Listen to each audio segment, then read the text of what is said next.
Hey, what's going on, everyone? It is David Palmer, Leo King, and Craig Skidmore here for Deep Love Tarot, your weekly love horoscope for the week of February 8th through the 14th of 2021. Deep Love, here baby. on highvibe.tv. And of course, we're streaming here live on YouTube, of course. But if you want to get all the exclusive daily contact with all of our awesome content, where we are connected with you, notifications, daily video horoscopes, so many other awesome talent on there, all my weekly sun signs, weekly tarot, weekly intuitive, and of course the exclusive shows that we do, full disclosure to deep astrology in its full form, of course. Make sure that you join highvibe.tv today. It's awesome, and we have it all on the website, and of course we have my paid videos and other people's paid videos and paid live events and so much that is all on our apps, which you can see down below right here. Apple TV, Roku, Android, iOS, and we appreciate all the support. Well, how you doing, Craig? I'm doing quite lovely. It was a nice sunny weekend here in Southern California. Kicking the week off with another spectacular Deep Love Tarot coming at you, so I can't complain. I can't complain one bit. How you doing? What's up with you? We don't even get into it. We don't need to even get into that right now. To be honest with y'all, I feel like I don't want to mulching the shit anymore. That's a good way to put it. Does that make sense? I think we all kind of have a little bit of that going on, and I think that it's important at this point for people to disconnect from the shit show of life and the shit shows we're all going through, and or just maybe for some people it could feel just a little disconnected. Reminds me of that old Face-to-Face song, Disconnected. But if you were into punk and skateboarding and shit like that back in the day. But I think that this is, it's like skateboarding. It's like, there's things that you gotta like. There's little rocks that sometimes you can't see, and then it hits one of your wheels, and the next thing you know, it's just like bop. Little rock, little roll. Little rock, little roll. I mean, I pulled my stitches out myself this weekend. Did a pretty good job. You did. It's actually a cool looking scar too.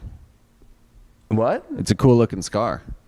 It's actually going to be a scar for sure. We can show people. Oh, you got your Band-Aid on. Well, you must keep the Band-Aid on to keep the lotion on their skin for as long as possible. So, but yeah, it's doing okay. I mean, it's closed, but yeah, I'm still working on my Can-Am, as you saw earlier, and I'm staying busy with just like man projects and off-road stuff and jet ski seasons next month, and I'm in a little loss of words when it comes to my own stuff. I feel like I'm in the bottom of a barrel scraping to find more of the understanding of things. But it's always needed from time to time. Exactly.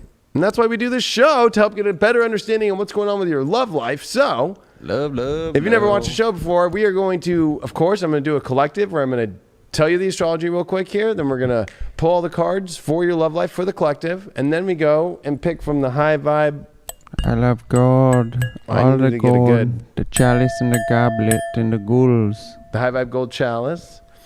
With all of your individual sun signs in here. So we go random orders, and I shuffle the decks, and we also pull the astro dice and see what's going on with your love story and your love life. Look at, even you get some roto. Ooh. Look at that.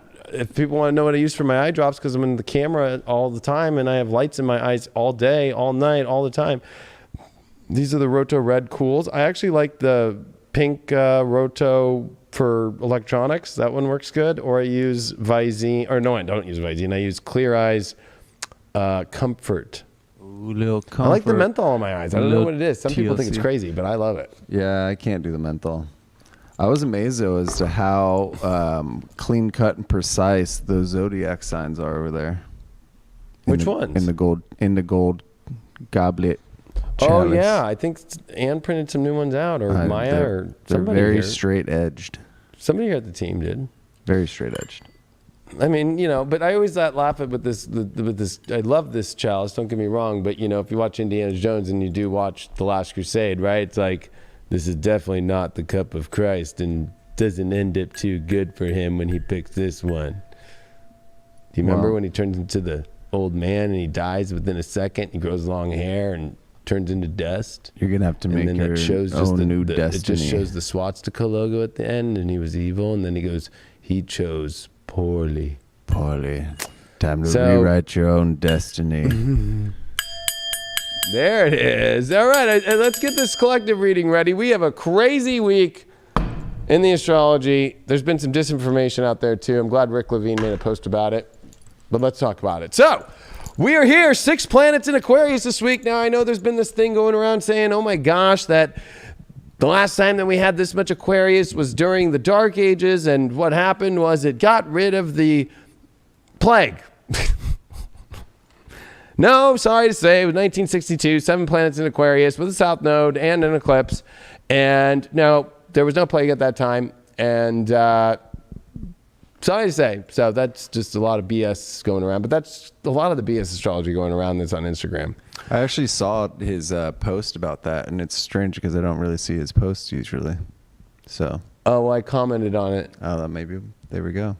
See how the algorithm works? Algorithm works.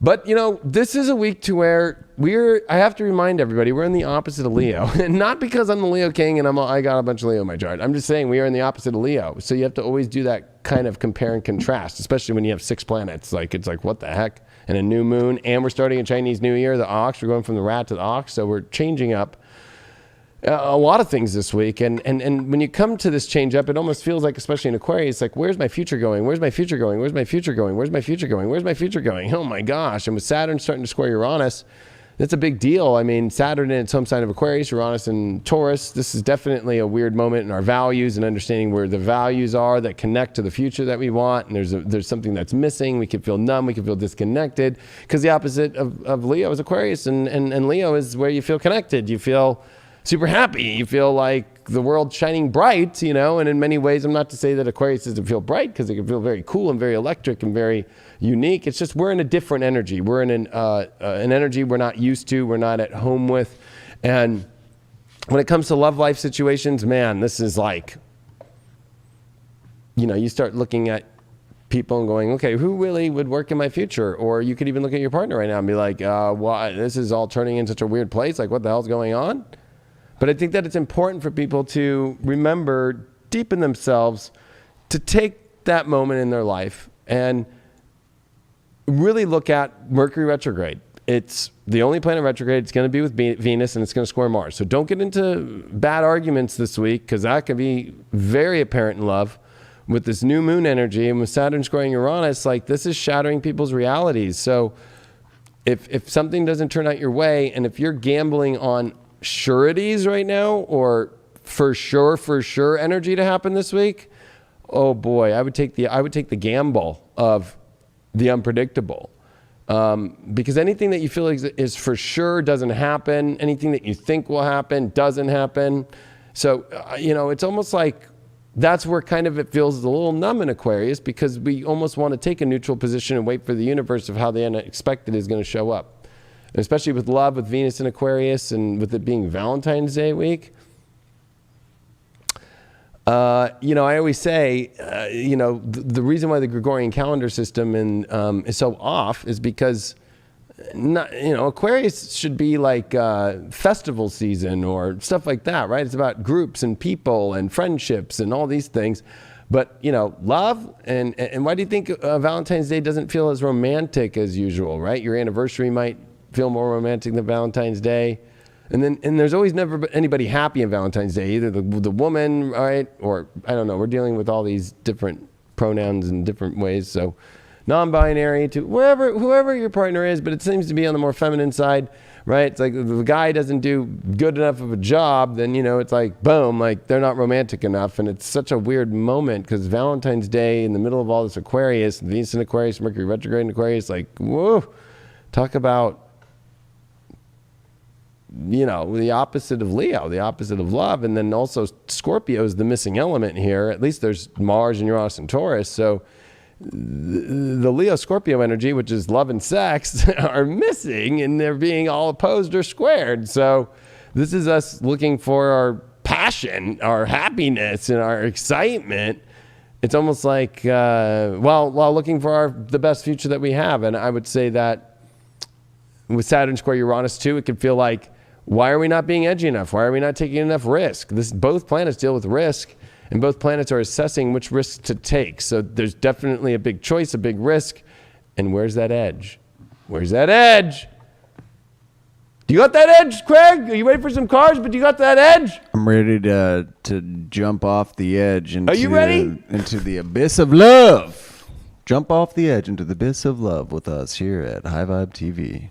You ready to get back in a spaceship? Hop in my spaceship, taking a ride. Fooled around with some grays like you did? No, I'm not ready for that. I'm retiring from that in this conscious world. Look at Craig's Maybe in the Zodiac. afternoon. Look at Craig's Zodiac mask thing. Oh, yeah. Yeah. Look at that. Mm-hmm. You got Venus upside down. Yeah. Yeah. Oh, there's Venus right side up. Okay. Oh, the Uranus upside down. That's exactly the times we're in. Little Scorpio upside down. You have it backwards. That's what I just realized. I know, right? And I can go snow bunny. Oh yeah, no. Earlier he was like, yeah. I was like, hey, and then I was about to say, like, hey, you're wearing the bandana now. Woo! Woo! Let's go hit the slopes. It looks better like that. Well, fucking A, we're going. I wish I had my glasses with me today. It would have been top notch, all in one. Let's hit the slopes, Keep it bro. flowing. Well, hey, we're gonna hit the slopes. Woo! Well, I see what's. Let's see what's happening in our love stories this week with the collective. That the astrology is wild, and 1962 was the last time we saw anything close to this, and it did bring in a very interesting time. Very interesting, of course. It was Kennedy and Kennedy's last full year as president. It was a time when Vietnam, civil rights, all these kind of things started popping their stuff up and having to be dealt with, and also it felt like a futuristic world with NASA and with us, with the achievement of going to the moon. Just even today, I think we might look back at it as the week that's of this energy. And Elon Musk invests $1.5 billion in Bitcoin and says that that you can buy cars via Bitcoin now. I mean, that's a shift from a major player in the business world and how we're dealing with money, and asserting Bitcoin as a big actual real place that's not just a hedge. It's like definitely something to take serious. And if you are in Bitcoin, I am, man, what a nice guy. He put up that portfolio for everybody into the high numbers today. So but it's stuff like that that's changing, and when the weirdness and the difference, or if you're not into that and you don't understand it or whatever like that. I've been in that place before too. It's like we're dealing with those kind of things in love and relationships too, right? It'd be like, whoa, it's almost like when you buy your first Bitcoin, you're just like, what the heck? Like, how am I doing this? Or, with all the self-worth stuff too in Taurus, I got to say this too, there's a lot of criticism. Whenever you're dealing with second house, 11th house squares, because that's what we're dealing with in the solar astrology, you're dealing with self-worth issues. Do you feel good enough? Maybe you're criticized. Maybe you don't feel like, people understand you or your value and stuff like that. And we don't want to fall victim to any of that kind of stuff. Let's see what's going on with the cards. First card that we got this week is Six of Wands, the victory card. We're looking for the victory love this week. Wow.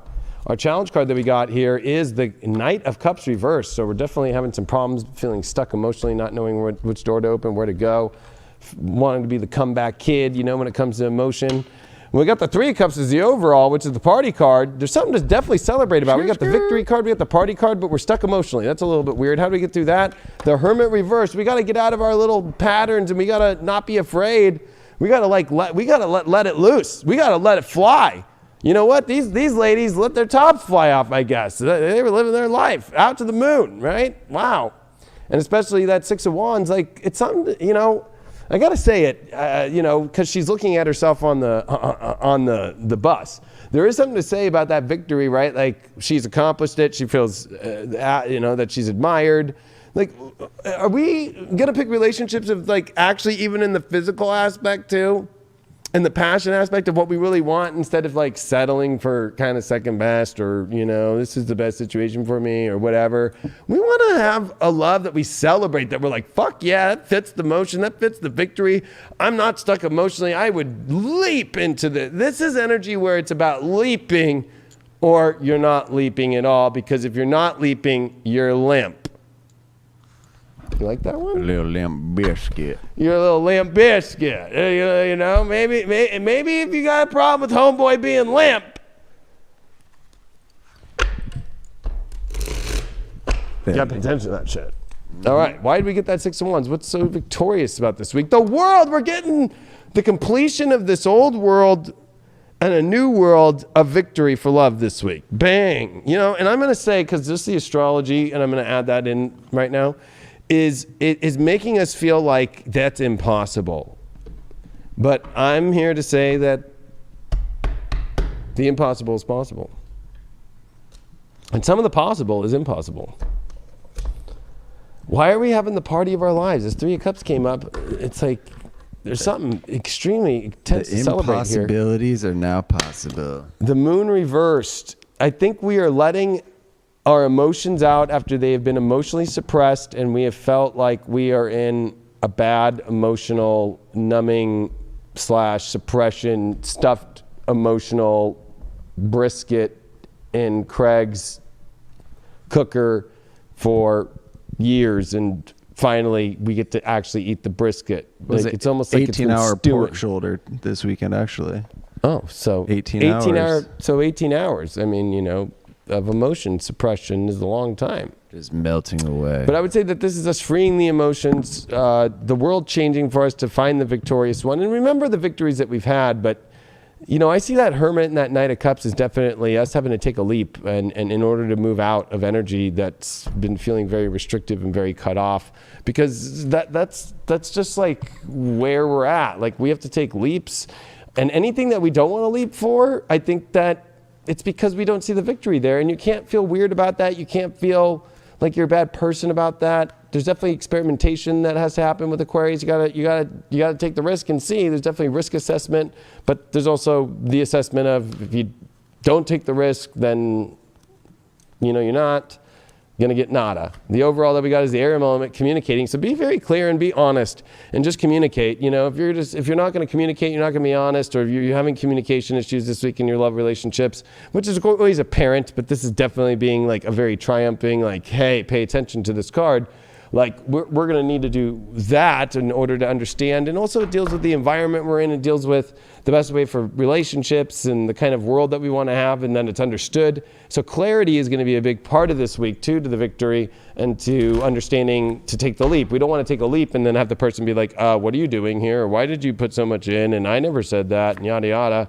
Well, we pulled our guides. We haven't seen this card in a long time. So our guides are telling us what to say, what to communicate. We need to listen to the communication from spirit, what our intuition's saying. We got to pull out of being the hermit too. We got to pull out of this kind of, I've been saying it's victim energy with all the Chiron energy and the weird stuff going on with Chiron and especially with Saturn. And even with also, if you actually look at Mars is going to make a semi-square to Chiron this week. So there's definitely some ego wounding that we're having to all push through. And maybe it's about the right people and the guides are arriving us at the right energy and the right time and the right vibes, the right relationships that really can help us, get through this stuff to really understand better where we're going overall. And the last overall card that I'm going to pick, what deck am I going to use today for this? You know what? I'm going to fill the shadow. I've been dealing, we need to throw a little shadow in this, see what's the shadow that we are getting through and the collective this week and understanding much better. I just feel like it'll help us out. Triumph of lies. That's the lies we tell to ourselves, the lies from others. And just living our life as a lie. This is definitely about us breaking free of the lie that we keep falling for, which is the patterns of doing the same thing and saying the same scenarios that aren't going anywhere, and finding the true energy of where we want to go. And I see a lot of victory, see a lot of excitement, but it's definitely going to be a lot of clearing of, a lot of repressed emotions and the lies that are told within that, and especially us having to leave kind of being a hermit or avoiding situations because we're afraid to emotionally move forward. We got the second house, Mercury, Virgo. So definitely it's about us being very picky this week about what is the best. And so, yeah, the best is what we need to pick. And I think that also deals with the physical and the reality that we want. And we can see that and we can understand that, but we also have to see where our worth is. And also we have to communicate what we want too, and be very specific about what we want. And we'll be getting that clarity and we'll be receiving what we want. Oh yeah, the best is yet to come. Snow Bunny here. And I think it's a Snow Bunny moment. You know, we got to get out into the slopes. We got to get out into life and start to enjoy ourselves. I think it's time that we take ourselves to actually put energy into enjoying ourselves and just making it happen. So whatever that is, you know, whatever that's going to make you happy in this moment, because that's just going to benefit your relationships. That's just going to benefit your love life. Once you find that happiness and that joy, that passion, I think it's time that we start implementing that into our lives fully. Yeah, because I think that, you know, it's not about FOMO, which, you know, can be like the fear of missing out and all that stuff. It's more about like, even though I think it is FOMO, but it's not FOMO, it's kind of weird. It's like, yeah, there's the fear of missing out, but then there's this whole portion of like, there's no fear, it just is you are missing out. So, like, that you're choosing yourself. And it's not the fear of missing out, it's the fear of continually doubling down on not even showing up, because there's nothing to miss out on if you're not showing up to anything. I mean, like yeah, you know, and it's understandable if there's fears about going out and exploring into the world. So, I mean, find a passion that's been right in front of you this whole time, you know, that maybe you've just been overlooking. Pick something back up where it's at your house, you know, maybe some gardening, maybe just some yoga outside, whatever it is. You don't need to be out in the world. You can do it all by yourself. You can do it all on your own. You can do it all by yourself. Yes, you can. And, you know, I have be a snow bunny out there in the grass, frolic a bit. Huh? Said you can go be a snow bunny out in the grass and frolic a bit. Yeah, why not? Who's the first zodiac that we are pulling today? Let's see what we got going on here. Well, We've got, this is like 4 weeks in a row, Aries popped up first. Wow. I don't know what the heck, that is just mind-blowing. Mind-blowing. whoa. Mind-blowing. Mind-blow, Aries. You know, I finally found, I have 2 sets of Golden Tarot, and I've been using this old set, and I was like, kind of getting like, wow, I can't believe this set. I don't know where the other set is. I can't believe that set got old. And then I go over by the DJ gear and spiritual dance music, and there this deck is. So I haven't been able to use this deck for I don't know how long on the show. And this is my favorite deck. So many moons. Huh? Many moons. Many moons, yes. Many moons, literally, since that show is all about that. All right, let's see what's going on for the air eye this week. And the first card that you got the 9 of Cups in reversed. So I'm going to go into that. You got the Page of Swords in reversed. Ooh. Well, that's kind of interesting.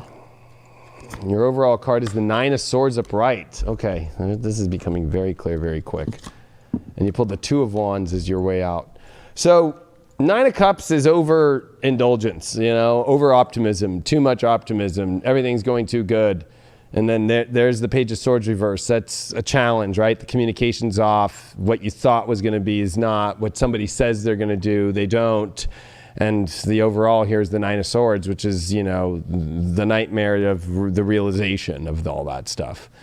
Now, the 2 of Wands is here to help you realize, Aries, this week that, you know the world that you want. Don't be so optimistic this week about things that are said that they're going to be delivered that way on such an unpredictable week, especially for you in the 11th house with squares to the 2nd house. And it's just all going to manifest that way when there's this nightmare that can show up from that, like over expecting or over being like, this is going to happen. Oh, this is so great. This is so wonderful. There's definitely somebody pulling their energy out or not saying what they're going to do, and you may be being too optimistic, or somebody maybe is too optimistic and you're not feeling it and you have to tell them to back out. It's definitely one of those scenarios this week. It's definitely not going into the, you know, exactly the way that you want it to go. And just because, the Nine of Swords pops up, and that is a little bit of a nightmare card, and it is kind of a card of a realization, the dog's there to help you through this, and a best friend or somebody, or even your animal. Why'd you pull this Nine of Cups in reverse? What is the overindulgence about? The Nine of Swords again. It's like masking what you already know is the truth of something that isn't working, and just being like, no, everything's fine. Everything's fine. No, everything's fine. No, they're not doing heroin anymore. No. Even though I saw them Pay no attention to the man behind the curtain. Exactly. It's like you already know the fear of the truth, but it's like, let me just like wash it away with a bottle of vodka energetically, maybe literally. Or that person's doing that. You've told them a million times no, and they're still saying yes, or you're the one being yes, and they're kind of like, I don't really know, or it just doesn't make sense, and it's like, it's like also an inability to reach the full emotion that you're realizing that you really want, that you're emphasized on. The Nine of Swords popped up as your overall because you did pull the Queen of Cups in reverse. So this is really wanting nurturing and wanting to come to some wholesome place, and it's not here. And I think it's because this is going to be a big week of lessons of realizing the overemphasis on things that just are not meant to be, the overemphasis on things that are not clear, that, I hate to say it with that challenge card, there are lies, there are things of people backpedaling, people saying they're going to do this and then they don't. It is a Mercury retrograde over Venus in your 11th house square, Mars and Uranus, Mercury square Mars, you're the ruler of Mars, so definitely a Mercury retrograde square Mars is definitely not going to be a lot of things that people say they're going to do. Are they going to do? And I think that you're going to have to come to some deep reflection on these things this week. Your overall card that you picked is the 4th house of your roots. You're going to have to go deep. This is going to be a very emotional week. You're going to have to pull up on the deeper roots and really find where your foundation really lies. Have you been placing your foundation and your emotions in the right place? Is it growing the right energy for you or not? That's going to definitely come up. So just know that. What did we get here for this other overall in the oracle? You got meditate. So, but this is like, how do you meditate your way through feeling locked up or chained or, kind of like stuck in a bind? And definitely it's going to get back to your roots and the energy of relationships that know your roots and understand your roots and understand who you are. You understand theirs. I think that you're dealing with energy or somebody that, the roots really are not there. These are false roots, and you're having to having to get out of a trap you put yourself through in some sort of way. And the shadow that's popping up for you when it comes to all this stuff, sorry, Aries, reading is kind of a hard one. Today for tomorrow. So what's happening today will happen for tomorrow. But I think that's the issue, is that it keeps looking at what will happen tomorrow, even though it's not today. And there's something about that. It's like, well, when we get here, when we do that, once this happens, once that happens, once that happens, once we get, that's the issue. And that's the shadow that you're dealing with. You're dealing with what you think will be tomorrow. But if you look at today, it's not happening. And if you continue to think that tomorrow will look like today, it will. If you think that today will look like tomorrow, it will. But if you think that tomorrow will look like tomorrow, it will just keep looking like today. Oh, your astro dice are, I did for the overall, for the collective. We did 6th house Leo, South Node. So stop focusing on the exact reality of how your love life should look and how this is issues with lifestyle and love working. You need to focus on where is the real spirituality here that's going to connect you with your spiritual quest and the spiritual people and the spiritual identity of the real spiritual energy. And there's a lot to do with uncovering your patterns and trying to escape and focusing on maybe not trying to go through some sort of escape that would actually turn into a trap.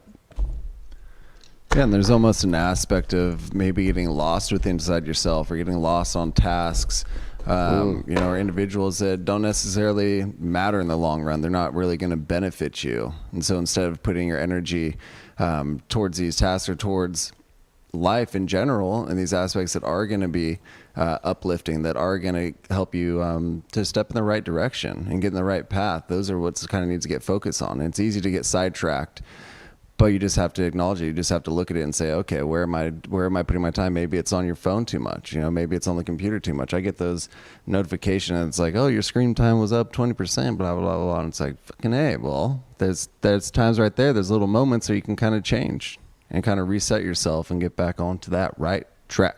Baby, get on that track. Get on that Stairmaster. Get on it. Try something. Stairway to heaven, baby. We got Aquarius. No, Sagittarius. I saw the Aries and... Are you an Aries? Aries. Aquarius. And Aries. Sagittarius. Aries. All right, Sag, let's see what's going on with your love life this week. We got lots of different cards and just like Card City over here. I like to show people that I am shuffling. You pulled the King of Swords in reversed as your first card here. Your challenge is the Devil card. Your overall, well, you pulled two cards, so I'll pull them. You pulled the Ace of Swords and you pulled the Queen of Swords as your overall, so that's going to be an interesting one. And you would get through this by the World card with the Devil. Wow, some major arcana here. Well, King of Swords, this is feeling very uncertain. Whether your partner's feeling uncertain or the person you're dating is feeling uncertain, they were all gung-ho and clear, and now they're not clear, or this is you. So you're definitely dealing with an energy that's not clear. Like the road's not clear anymore, the idea of thing, the communication's not clear. And also, King of Swords always reminds me of an environment that has just gone to hell in a handbasket. It can be fights, it could be weird energy, nobody's got clarity, nobody's got this kind of energy of the knowing how to determine what to say and have the strength to say what to say. And I would say that with the Devil as the challenge card. I mean, this is definitely you have to pay attention to, have you kind of fallen under the spell in a really bad relationship that's kind of making you feel stuck, or pulled you in kind of a bad world, or pulled you into a bad place. Your overall, you did get that Queen of Swords to help you get clarity again, and especially the Ace of Swords, which is a new energy that you're going to need to be cold, right? The Queen of Swords, she's a little cold, but she's very clear in what needs to be done. And that Ace of Swords is offering a new reality and a new fresh start, and free. And look at, even this card says, I am free of your bullshit. So I think that Sagittarius are dealing with some deep bullshit right now. Definitely finding out something. This World card is reminding you, your world is what you make it. If you're going to make your world with somebody with the Devil or dark or, addictions or stuff like that, or, kind of a life that's a false sense, because that's really what the Devil represents, is a false sense and being stuck to that false. It's like a false reality of a false relationship or a false person. That's not what you want, but you have to connect with the world that's opposite of that. That's the truth. That's the divine. That's really into that space. King of Swords, why are things erratic here? And why are things, especially, this could be like lies and deception, especially the King of Swords, somebody acting like really good liar too, or even you're really good lying about situations at this moment. Knight of Swords reverse, they can't rescue the day. They're also not rushing in, or you're not rushing in anymore. It felt like this was something that felt very strong if you just got into something recently, or when you did enter into the situation, or you were talking to somebody and it was going really fast, it was going really intense, and now it's not. It's almost like it was like, this is the big reveal. Like, whoa, what the hell? This was such a fast thing that is not fast anymore. It's also very chaotic. Knight of Swords reversed is somebody who's coming in to save the day. It would be like if we're in CV world, right? Somebody came in and said, I'm a first line worker. And they came in with 4 masks on, and then they came in and it's like, wait, what are you doing? And it's like, hey, I brought some oxygen, And it's like, what is that? It's like, oh no, I brought a NOS tank. Like, sorry, the wrong tank, It's like, and then they just start throwing things around, and it's just like, get out of here. You're doing more harm. This is definitely a fireman who doesn't show up with water. You know what I mean? They show up with more fire. And I think that this is, this has to be very much looked at to break you free. This is a new world we're all stepping into, and you did pull the World card as your way through this. The reason why all these swords energies, you pulled the Queen of Swords again, so this is doubly needing to be cold and be stern and say no, and get back into the course that's going to bring you free of bullshit into the beautiful life that you deserve and that you want. But you have to be stern, you have to be cold, and you have to say no, and you can't deal with the chaos anymore. At some point you have to say no more. No more am I going to deal with this, because there's something about this kind of I don't know why I'm feeling like definitely somebody's not treating you right, or somebody's not showing up the way that they're supposed to, or this was really fast, even if you've been together for a long time, but it's lost that, and it's almost like creating drama to create the same life force that kind of it was when it came in. Your overall that you got here is the Libra card. Wow, you're definitely having to find balance in life, and you definitely have to work through the relationship situations. You did pull the Libra card for your overall. So I would say, especially, for you being a Sag, Libra has to deal with friends and people in the world that you want. So that's kind of interesting. Let's see what you got here in this Oracle deck here with that Libra card. Why did we get this Libra card here? Wow, you're making a big shift. You are moving. Look at that. And how funny that shift card is coming. Not Adam's shift. Dork. I better not say that, though, because the AG of California. The devil with the world is your shift. You're moving from the devil to the real world. So I think that, Sagittarius might be a little terrified of this, having to actually face the truth. I think there's going to be a lot of things being exposed here, big time. Even though I think that you've already known him, but it's like acting like you didn't know him or something. You got double Queen of Swords with Ace of Swords all upright. Like, this is really trying to this is like two very strong women being like, get the fuck out of that shit. What the fuck are you doing? And get to the fucking high road now. And they're not going to be like, oh, hold on 1 second. I want to go say bye. It's like, no, he's going to do this again, or she's going to do this again, or da-da-da-da. Like, just get out now. Now. It's fast. You're dealing with the devil. Wow, calling the storm. That's your shadow, is you've been wanting this kind of storm. Well, you got it, but it's not the storm that you want to have, and that's your shadow. And also it could be the partner shadow. It's drama. It's drama that you don't deserve. It's not a peaceful place, which is the initial aspect of this reading. And it's important for you to find that and get into the shift. You pulled Virgo, and then you pulled the third house Venus. Oh yeah, this is the reality that you have to look at the environment and the communication of the relationship. And actually, this is a little stressful. It can be very anxiety ridden. We are dealing with 6th and third house squares with all the astrology. You can watch your sun sign horoscope on highvibe.tv. But I would say that for you, this is about, Venus is at its worst position in Virgo, and it's in the third house. It's already a cadence house. Cadence house, I would say that this is definitely going to be all over the place, and your whole entire relationship. I think it can go very positive. I just think you have to make the shift, though, and you got to make the shift fast, because things can get crazy fast too, and out of alignment. Yeah, I think it kind of starts with being open to receiving the message that's being presented too. Are you going to be able to recognize that shift and recognize the opportunities that are placed in front of you? Maybe you've been putting in a lot of hard work, but you're not necessarily seeing the payoff, but it could be right around the corner if you just continue to progress forward. And we have to be open again. We have to be open to new changes. We have to be able to adapt. We have to be able to pivot. Whatever that is, being open to it is going to allow you to see the message that's being laid out in front of you, because it's going to be a powerful one, and you have to be ready to take that. You have to be ready to make the changes as they come. Especially for the best is yet to come. The best is and you got to pivot. Got to be able to pivot. Because you don't want to break a foot if you don't pivot. Correct. Right, you time. Don't want to travel. You got Pisces next. Pisces, the fishies next. Got to pivot.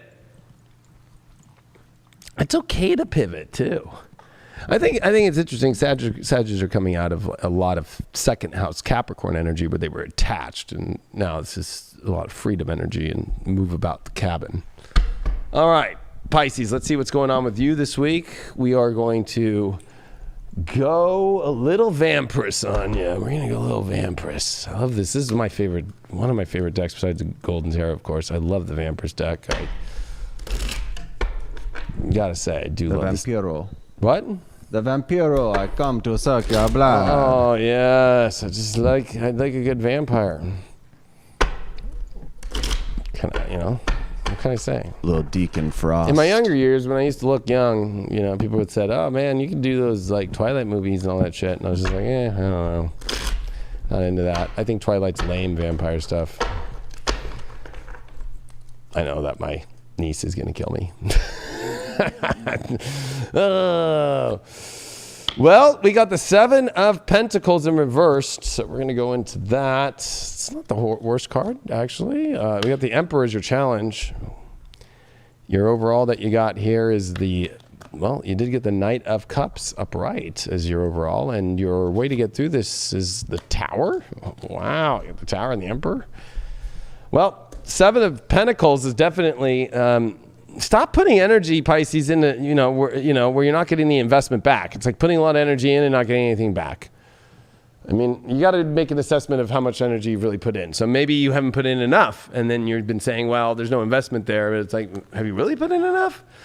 Or somebody's not showing up and putting enough. Somebody that you've been putting a lot of energy into, and they've been saying they've been putting a lot of energy, it's not panning out. Or you're not putting energy if you're single, because there are some Pisces out there that are single, and haven't probably even been on a date in 1,000 years. So yeah, it's time to, make the investment, right? But also this is pulling out of investments that have been a lot of work and nothing that was worth it, or they're not seeing the value in you. Especially that Emperor as the challenge. It is defining the powerful love position that you want to have, or feeling that can be complete.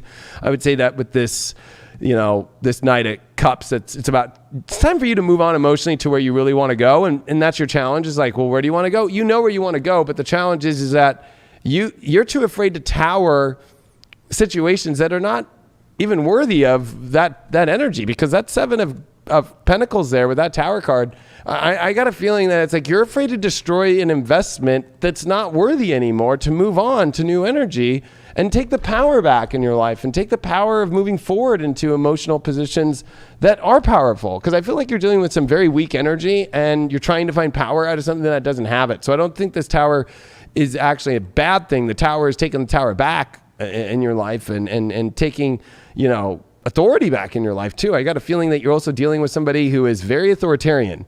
Just going to say it. They're very controlling. The Emperor and Tower card, I got a feeling like that, where I think that you're looking for more of an emotional position to move slowly forward with and get through life together with, and somebody also that wants to put that investment in. Your overall card that you pulled is the Sag card. Oh, wait, we haven't even gone into that, but I'll just throw that in there with that. There it is. It's time for you to open up and see a new story. Maybe you've only checked out the first page of a story, and you haven't really put the investment into that yet.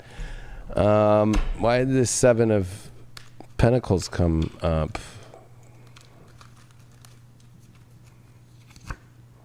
Eight of Cups reversed. You're too afraid to walk away. It's the card of walking away.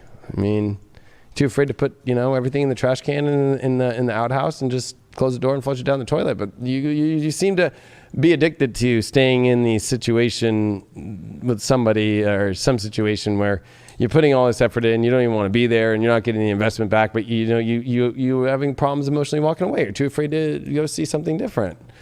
And the reason why you got the Knight of Cups forward is the 8 of Wands. Look at that. 8 of Cups is leaving, and 8 of Wands is going into the exciting happiness and the arrows of love to a better emotional situation. And look at this. You pulled the Sag card of good luck when you do that. Go to where you really want to go. You have the power, Pisces. Come on.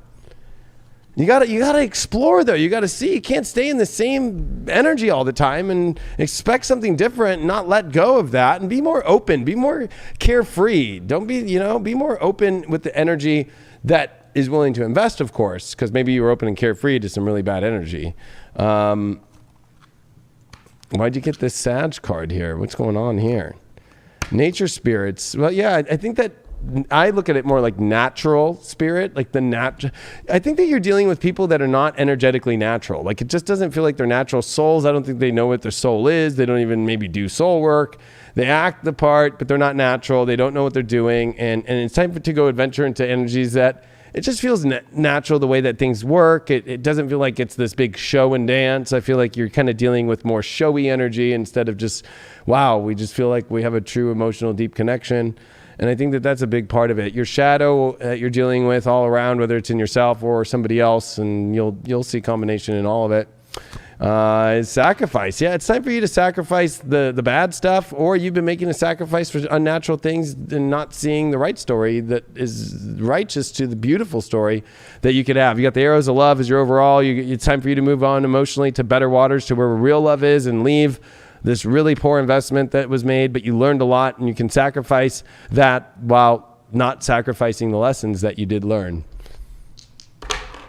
You did pull Libra, Neptune in the 12th house. We'll talk about letting go of the delusion of relationship energies, whether that's you feeling like that you have certain relationship judgments, or at the same token, it also is the deception that you've put in yourself about a relationship.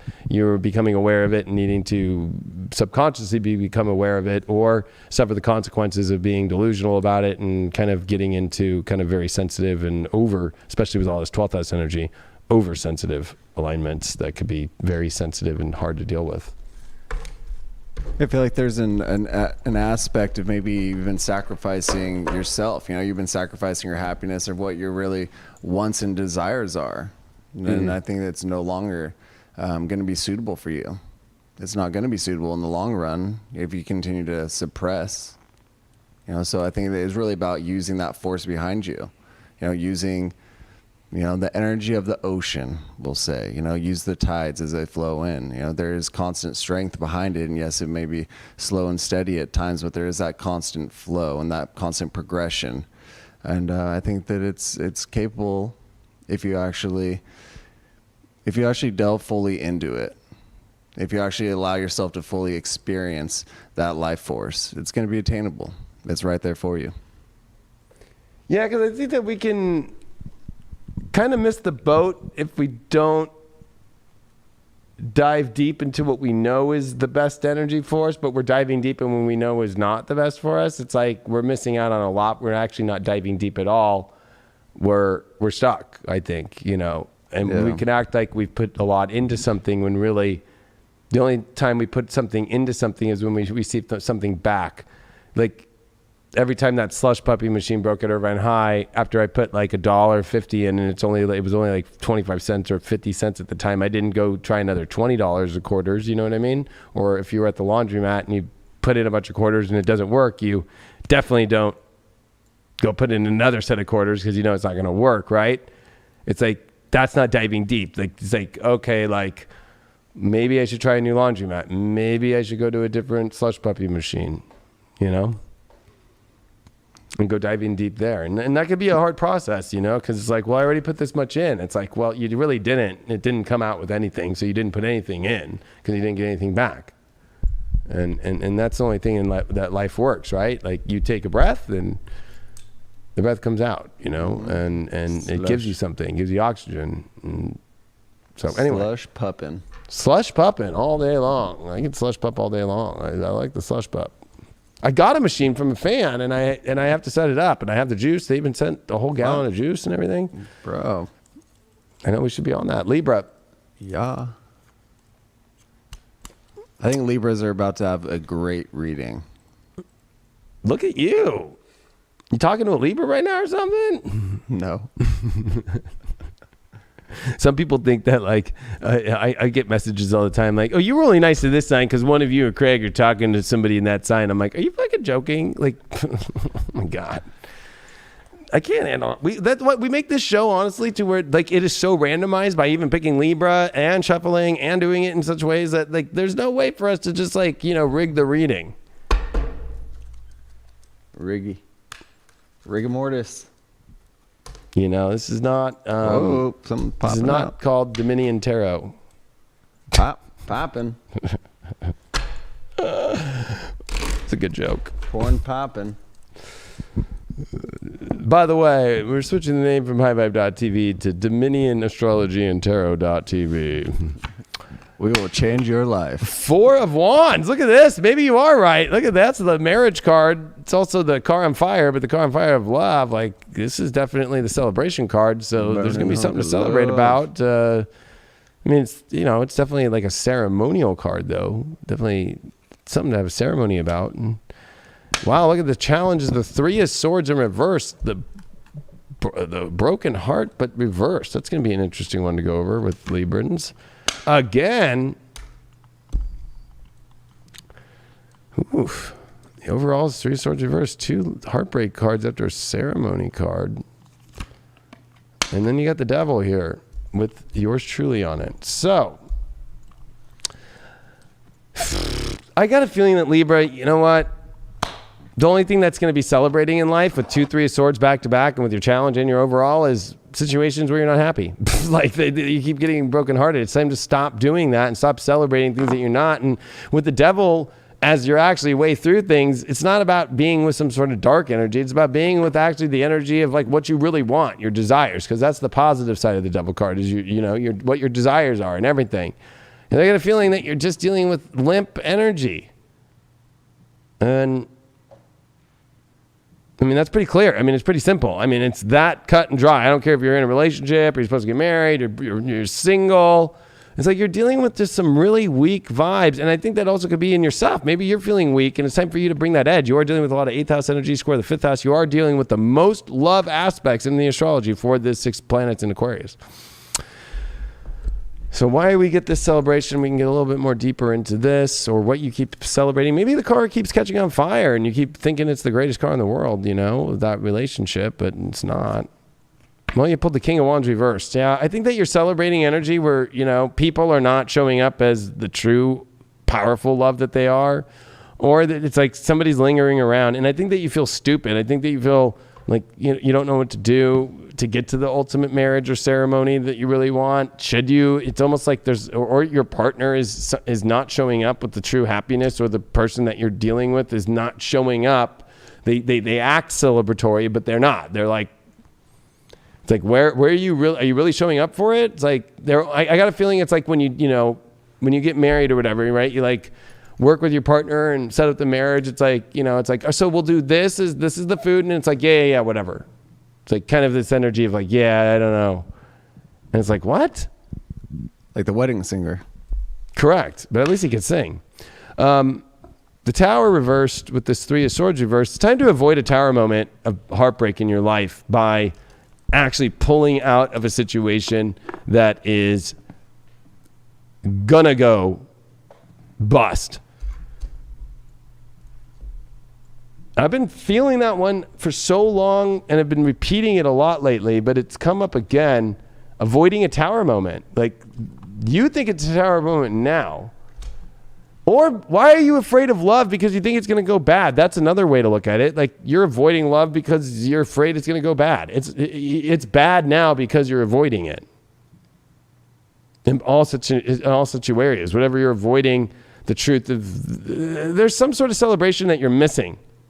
Whether that's because you're single and you're too afraid, or you're dealing with some sort of person that's a limp dick anyway, that's fucking you're not even into. Or you're in a relationship and they're limp dick and they're not showing up and you're trying to push this celebration and it's not going well, and there's a lot of signs on the wall of like, get back to your edge, get back to your passion. Where's that at, Libra? Where's that at? Your overall card that you did pick is the 2nd house. It's time for you to know the value. What are you ready to own? What are you ready to really have? Is it worthy of it? Does it have the weight and value to it? Does it have the real energy to it? Or not? And what are you missing out? 2nd house also deals with physicality, like touch, kissing, hugs, like massage, like, like, is it really physically attractive to you too? This is coming up a lot. It's coming actually up a lot lately in what I've been seeing in the astrology with all this Taurus and Aquarius stuff too. Which alien do we find the most attractive as human? Look at this. You got power. It's time for you to take your power back and get you to the power and get to relationships with power. And that goes in the line with the Devil card and this 3 of Swords in reversed. I would say that, it's like, I got a feeling you got to get your edge back. You got to get your power back. You got to step into it. It's almost like, I don't know, you're kind of in a limp position yourself. And that's, and it's like getting out of that, because I think you're stuck into that. What's the shadow that you pulled up here? What's going on with this? What's the shower, this power situation, and on all this 2nd house and all this weird Tower reversed, 2, 3 of Swords reversed. The masquerade, you're putting a mask onto people, or somebody's putting a mask onto you. I think both things are happening, and you can't mask it anymore. And real power doesn't put a mask on. Real power takes the mask off and shows the truth of who they are, right? And I think that you're just dealing with a lot of facade. And I think that it's time to end the facade and own the truth. And own that, you know what, you can't keep putting that fake celebration up about things that you're not really that excited about. And you know where the real excitement is. You just have to have the courage now, and you have to have the power, and you have to take some sort of action about it. Because if you don't take some sort of action, it's going to go bad. You got Uranus and Taurus in the 8th house. Well, you need to find that edge again, and you need to do different things. And it's about the things that you want to manifest, the physical touch, the quality of what you want, and the attractiveness. And you need to learn to attract and bring in and be open to allowing that energy to come in, because it's time for you to try something different to receive what you want. It's time to really finally try something different to actually physically have those deep desires that you want in your life. And it's also dealing with the people that actually are very unique, edgy, and different, but still have high quality instead of edgy, different, and are a little bit too weird. You got to take the power back. You got to take the power back. You hold that force. You hold your life force. You hold the ability to change and to be inspired. You have the ability to inspire others too through your willpower, you know, by embracing yourself fully and finding that happiness. And if you're living in that happiness, fucking push that forward and spread it out there into the world around you. You know, spread it out into those lovers that may be down just a bit, or your friends that maybe just down a bit, or your family, whatever it is. Maybe it's your puppy. Maybe you need to take that puppy on a little walk. That could be a little spark of happiness too. Whatever it is though, don't allow yourself to crumble if something comes in front of you that's maybe a slight hurdle in your life. You know, stand up to that, hurdle that shit, climb up over that mountain and find that passion. Yeah, because, you know, sometimes in life, like you said, if you got to go take the dog for a walk, you got to like do something that makes you happy. Stop doing things that don't make you happy.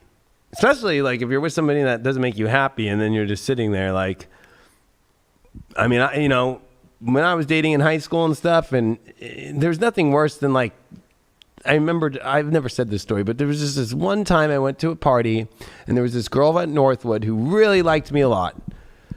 And she was like Butterface. That was what we used to use. And I'm not, no offense, right? We're just talking about the past. This is what Disney does, right? This is the past. This is what they said on Swiss Family Robinson. This is what they said in this movie. And we don't reflect that anymore, okay? But anyway, she just, you know, looked good from behind and in the front. But when she looked at the face, it was like, bah!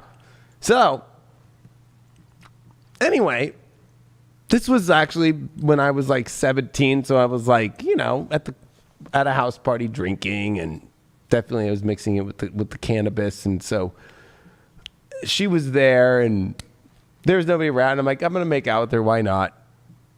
I ended up on the couch with her, but I was just like, I'm not feeling this. And it was the first time I ever had the balls to just like not use my balls, number one, but had the balls to get up and go, you know, I'm not that into you. I don't think you're that hot. I don't know why I did this. And I walked away. I've done that before, and I've done that many times. But I've also, at movie theaters, like when I was younger, it started with like, gosh, you know, I'm holding your hand next to you in the movie theater. Or like, oh no, there's a new movie theater, so it's got the armrests that come up, and like, oh no, we're kind of cuddling, and I don't really think that you're that great. And, you know, and I just get up and go, I'm going to go sit next to my buddy or whatever, and go down the rest of down the hallway of the aisle and go sit next to my buddy and be like, yo, you got some Mike and Ike's? What the fuck? I'm like, that bitch is not good. Mike and Ike's. Well, I never ate those either. But you know what I mean? I think it was more, it was the Sour Patch Kids.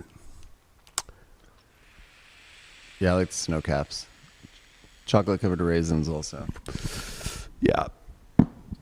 Actually, I think I found out later that girl that I did peace out on the couch, I have some stories. I think she was a Leo. And I was like, oh, okay. That's interesting. Well, speaking of Leo. So, yeah, it was, not going to say her name. I'm sure you know her. Craig and I know everybody. We grew up in the same town. Like, nope, not gonna say not. I'm not gonna say names. No names. But everybody has that, right? Mm-hmm. Oh yeah. Everybody has that. All right, Leo, what's going on? You know, Golden Tarot. I found the deck back. It's all. You know what, Leo? Guess what? This is the most relationship stuff that you could have ever had in your life right now. Unless you lived in 1962. But that would have been South Node, so it wouldn't have gone that great. Would not have gone that good. So, would have been North Node and Leo would have been about you.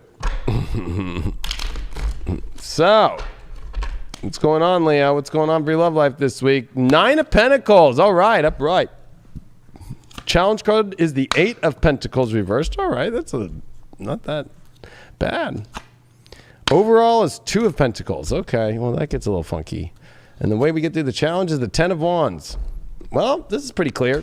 You know that you are a beautiful being that shows up in the world and attracts whatever that you want. And I think that you need to remind that. So you need to work on your self-worth this week and remember that you are the shit. Okay, 9 of Pentacles is you are the shit, and even the birds fucking want to come and hang out with you. Okay? The challenge is the 8 of Pentacles. It almost feels like, you lost that talent, or you lost that skill. You almost feel like, maybe you're not, it's like the emperor's in new clothes and you don't know how to show up and be the king. It's like, you're the queen, right? They like put you in a new robe and change the colors on you. And then they put like a new balcony out there and they put a new sound system and like everybody's like, social distance. And you're like, I don't know how to address the kingdom anymore. Like when it comes to your love life, it almost feels like, maybe you lost that power again of like knowing that you know how to attract and you're the bright light.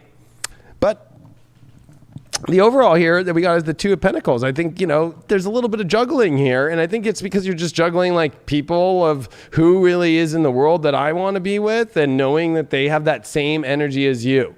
Because if people they have self-worth issues or they don't know how to show up the same way that you do and know how to attract life the way that you do, then that's where you start feeling like, is there something off? Is there something wrong? Did I lose my talent? Did I lose my skill? No. I think it's important for you to juggle a little bit here and actually know, like, okay, like I'm from the land and they're from the sea. They're from the sea, I'm from the land, whatever it might be.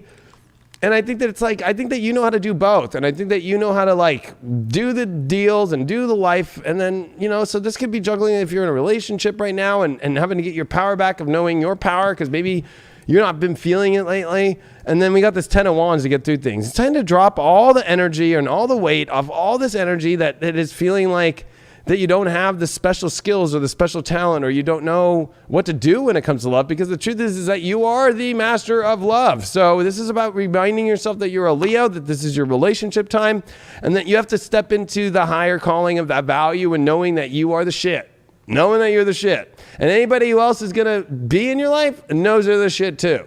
Anybody that doesn't know they're the shit, not going to work out. Not going to work. Not going to work. I think that you're dealing with people possibly that might not know they're the shit or they're too afraid to step into that role. And I think that that's going to be the hard thing to drop. 10 of Wands definitely dropping the heavy loads. Like anybody who's got a heavy load with them, like, oh God, like I don't really know. Or gotta drop that shit. 2 of Swords in reverse. So I think that, you're getting over this whole, I don't know which decision to make. There's no decision to make. That's the thing. You know you're the shit. You know that you can attract what you want. You know how beautiful that you are. You know that the abundance comes when you feel beautiful and you step into your beauty and you own that beauty instead of denying that beauty. That's not even a question of like, what choice do I make? Like this is a reversal 2 of Swords. There is no blindfold on. There is no different choice, right? Like you either choose that you're the shit or not. Like, come on, being a Leo and saying like, I'm not the shit and I'm not fucking powerful and I don't know how to attract the life and attract the love I want or have my partner see the attraction in me. No, like don't even deal with anything like that. We have to keep proving yourself. You don't have to prove shit because you already are. They wouldn't even question that. 2 of Pentacles. Why do we get that? Ace of Swords reversed. So I think that this is saying that in order for you to finally step into this fresh new energy, there's an issue because maybe you are juggling too much about these issues. Stop juggling within your own self and your own manifesting and your own ability, or people who don't see that within you and don't want to go start that fresh new world and are having issues with that. Or if you're dealing with that in yourself, you got to get over that shit in yourself too. So this is definitely like, stop being in the juggle fest about, is this going to work? Is this going to stay on track?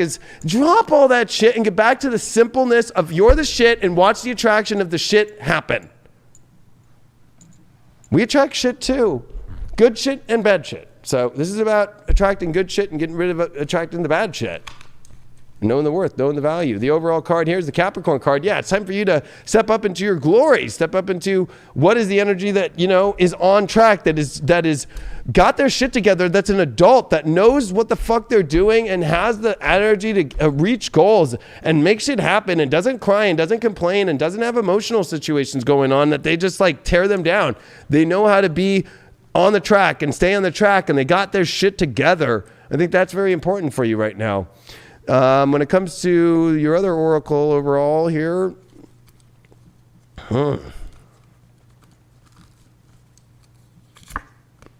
karmic path. Boom. That is 2 karmic paths. Saturn and Capricorn with a karmic path.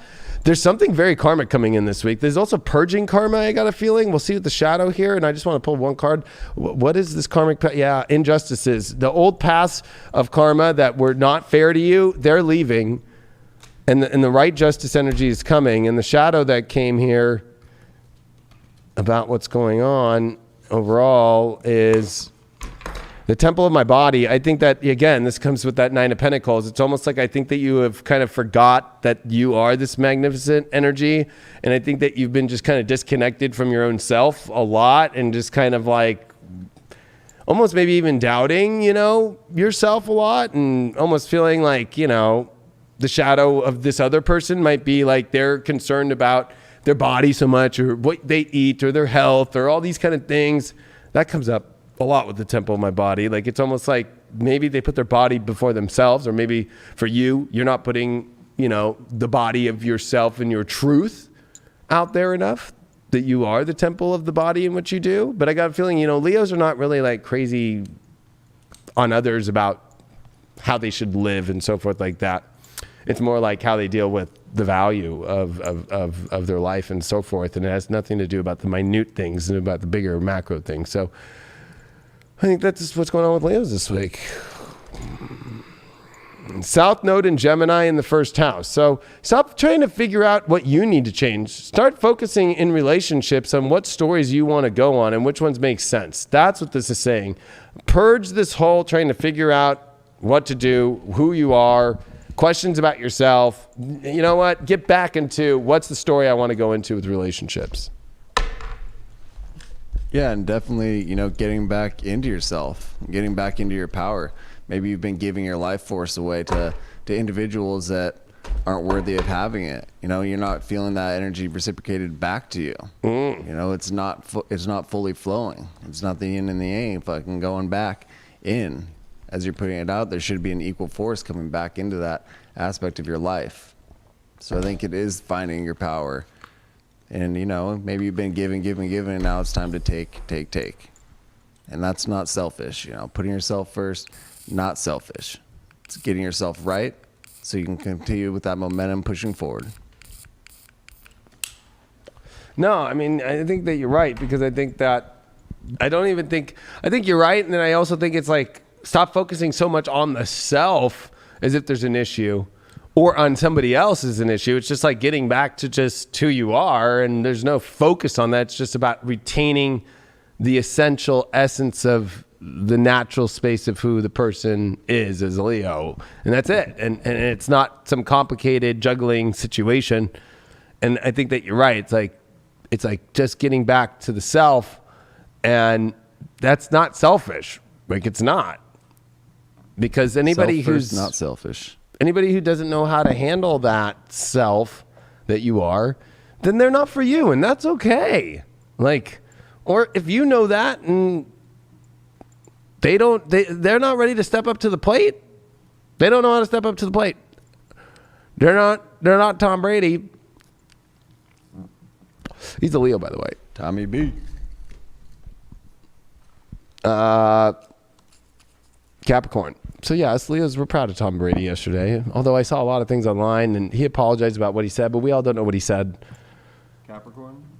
Capricorn, yeah. We all don't know what he said. No one knows except for Tommy Right, but they were. You know what's In crazy is they're Taiwan. acting as if like this shit doesn't happen in sports every fucking game.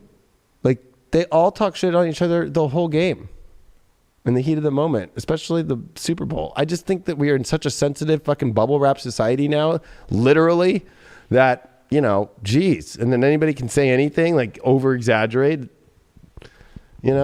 or twist and pivot to make it seem like it's something without saying it. Like if you're gonna call somebody out for saying something bad, say what it is. Don't have everybody start guessing and then calling you the other person a million things. That's like the ultimate trick now. Like, well, they said something that's really bad, a word that I can't use right now. It's like, oh, so everybody has to make assumptions. So you want everybody to assume. That's like quadruply worse on somebody. All right, Capricorn, let's see what's going on with you. Your first card that you pulled for this week is the Page of Swords in reversed. So that's kind of interesting. You pulled the Devil card reversed as your challenge.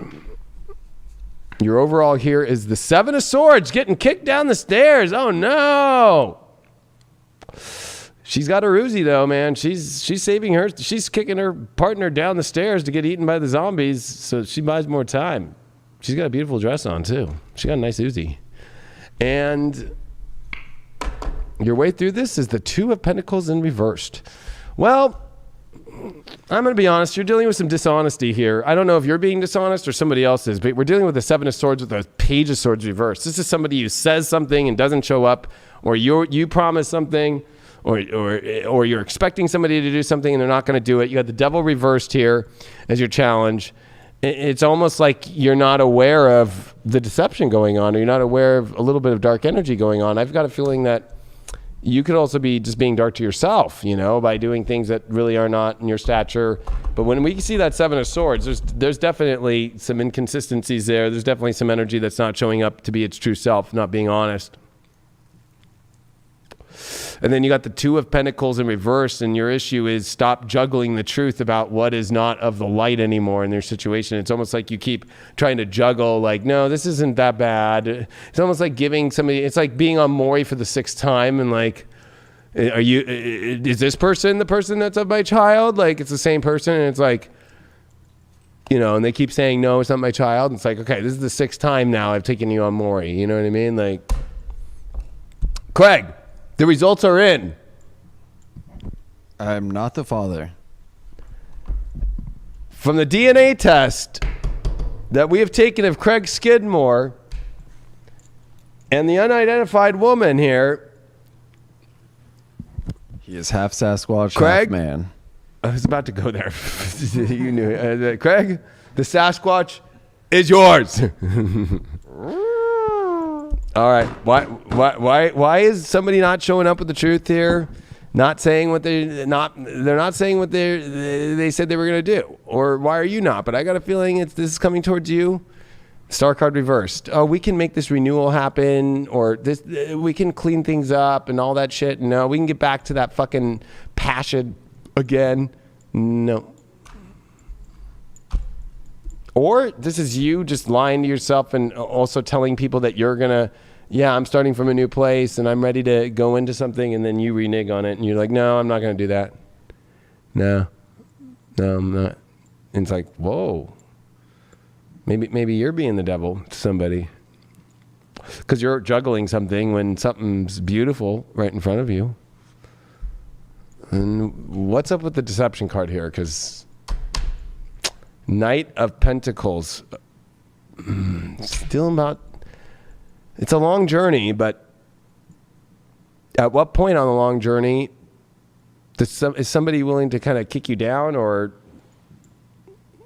are you continuing on the long journey of, pushing other people down, or not wanting to do, or not being real about what you really want? I don't think it's too bad of a deception, but I definitely feel that it's about the journey and how the journey's going and where's it going. This could be financial too. We do have a money symbol there. So there could be some deep financial issues going on in a relationship, or with somebody that you're dealing with and they're kind of maybe used you for money, or you use somebody for money, or maybe you're realizing some of that. I don't want to I have some scenarios of Capricorns I know that's crazy with the money situation that deal very close with me and my fam and shit like that. Very weird shit.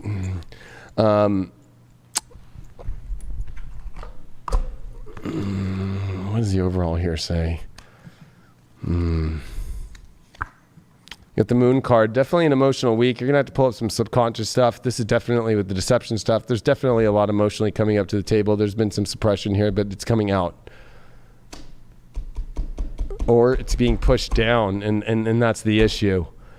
And that's why that the deception's coming out. Somebody's not being honest on the emotional soul level. Somebody's going to have to come clean, or you're not being honest with yourself emotionally, or you're not ready for emotions because you keep pushing them down and you're not ready for them. There's definitely something that's coming up.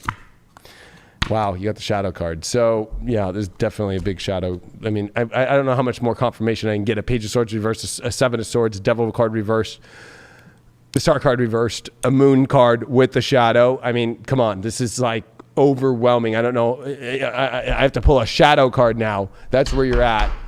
And this shadow is definitely the shadow of people's real emotions, real emotional intent, suppression, deception. A lot of little white lies can add up to one big lie. CV, look at this, parasite. Somebody is a parasite in your life, or you're being a parasite to somebody, or you're the parasite to yourself, and you're not willing to accept emotions in your life, and you have this shadow, and you're not willing to step forward, or, it's like, what's the deal here? Seven of Swords again reversed.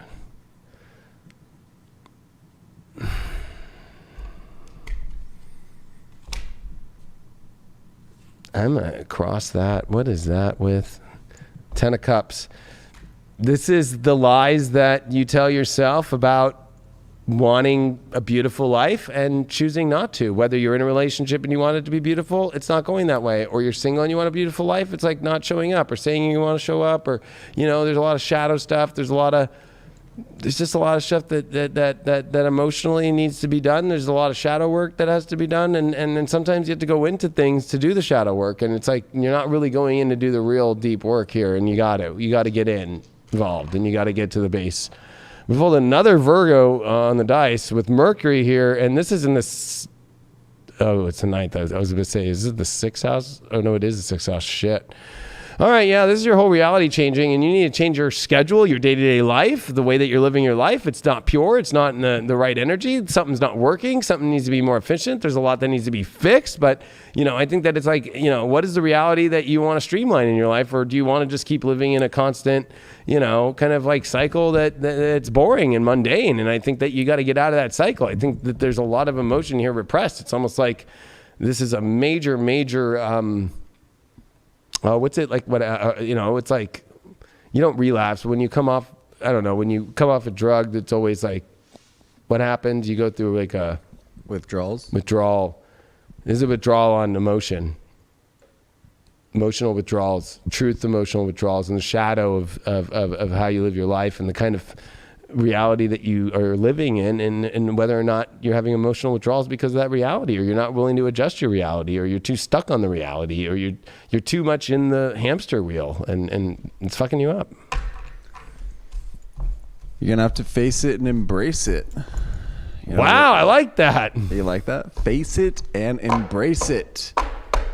Some call that shadow work. When you're having to look in the depths of your soul and be 100% truthful with yourself, which can be extremely hard, to criticize oneself, because that's the journey that we've been on. We know it dearly. We know it very close to ourselves.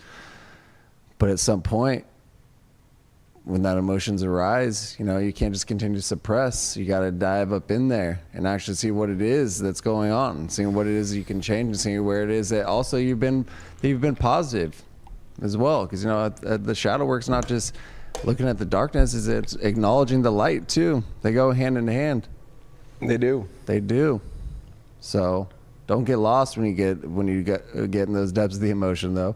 Don't get lost in yourself. Be able to pull yourself out of it by focusing on that light as well, focusing on all the positivity that surrounds you. But you got to get to know it. You got to like it. You got to love yourself from within. Yeah, because if you don't, then what's going to happen at the end of the day? You're just going to be like living in a lie. Because if you don't face it, and you don't, I don't know, living in a lie sucks. Correct. I don't know what's worse. That's worse than jail. At least jail, you know the truth. There's something about worse prison sentence, which is living in a lie and continuing to live in the lie. It feels like you are dead energetically, and I would say that that's what's changing in Capricorn's life. Change. Get out of jail. Change. Oh, speaking of getting out of jail, Scorpios. Get that love locked down. Get that love locked down for that Scorpio party, baby. Butt. Scorpio party. Ski bunny. Let's get it.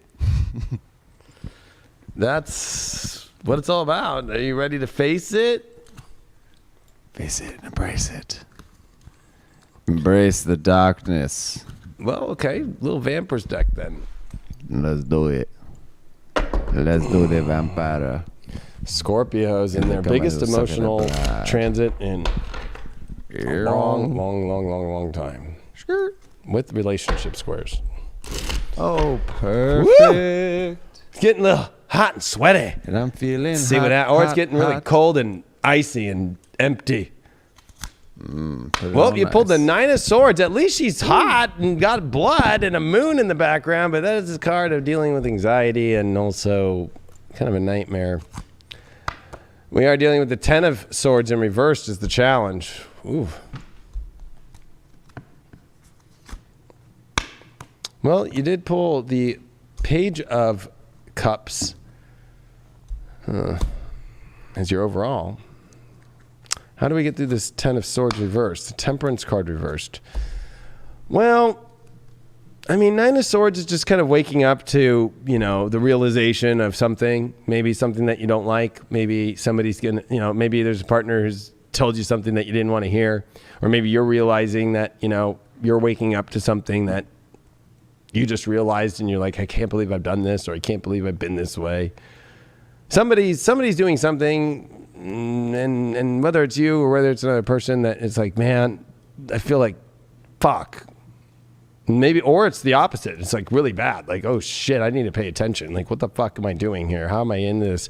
But I would say that this would be a lot dealing with yourself. You pulled your challenge card as the Ten of Swords reversed. Could be with somebody else too, but it's like there's this pattern that just continues to, that you think is over, but it's not. So it's like continuing to have the nightmare about the same pattern, about the same person or the same thing in relationships. And here we go. We got the Page of Cups as your overall. It's like, go lead with your emotion again. Go out and like try and find the positive emotional place to go, the light and the more fun and the more easy. That's way opposite of this more kind of nightmarish energy. But you pulled the Temperance reversed as the way to get through this. I think for you, it's like, I think that, you know, your pattern that's hard to stop is the unnatural situations by you trying to not let, when things are naturally working, it's like, no, I don't want them to naturally work. I want them to work this way. So anytime it starts to naturally flow, there's this stop. And I think that that's what's to pay attention to this week. So when things start going naturally in a good direction, it's almost like, no, I want to stop it and I want to do it this way and I want to come up with this thing and I want to do that. And that's the nightmare scenario, right? Is stopping the natural flow of things, the natural easygoing way. And doing that same pattern over and over again. That Nine of Swords came up with the Five of Wands reversed, not wanting to try hard enough. So either somebody's not wanting to try, or you're not wanting to try hard enough for wanting to put this good sport or good effort in, or feeling like it's too complicated. But a nightmare that's something that's not complicated, it's almost like you want things to be more complicated, or you want somebody to kind of, you know, push you a little bit and be like, hey. Because it'd be kind of boring. I mean, I know Scorpio likes intensity, right? So if you don't get that intensity, Scorpio, it's like, well, fuck. And that's a nightmare scenario, not being with something intense. But are you allowing intensity to happen? That's a big question. Page of Cups pulled up, which is a great card, and you pulled that one with the High Priestess. So I think that you're being guided toward where the real energy is emotionally for you to go, and I think that you just need to make that message known. You got to let it out. You got to let out what you're feeling in your gut. You got to let out what your intuition is, because I got a feeling the only way out of some of the situations that you're in right now is whether you got to make the call, whether you got to let somebody know, you're the one though. You have to follow your guides. Although you might be getting a message from somebody too of a good offer for love.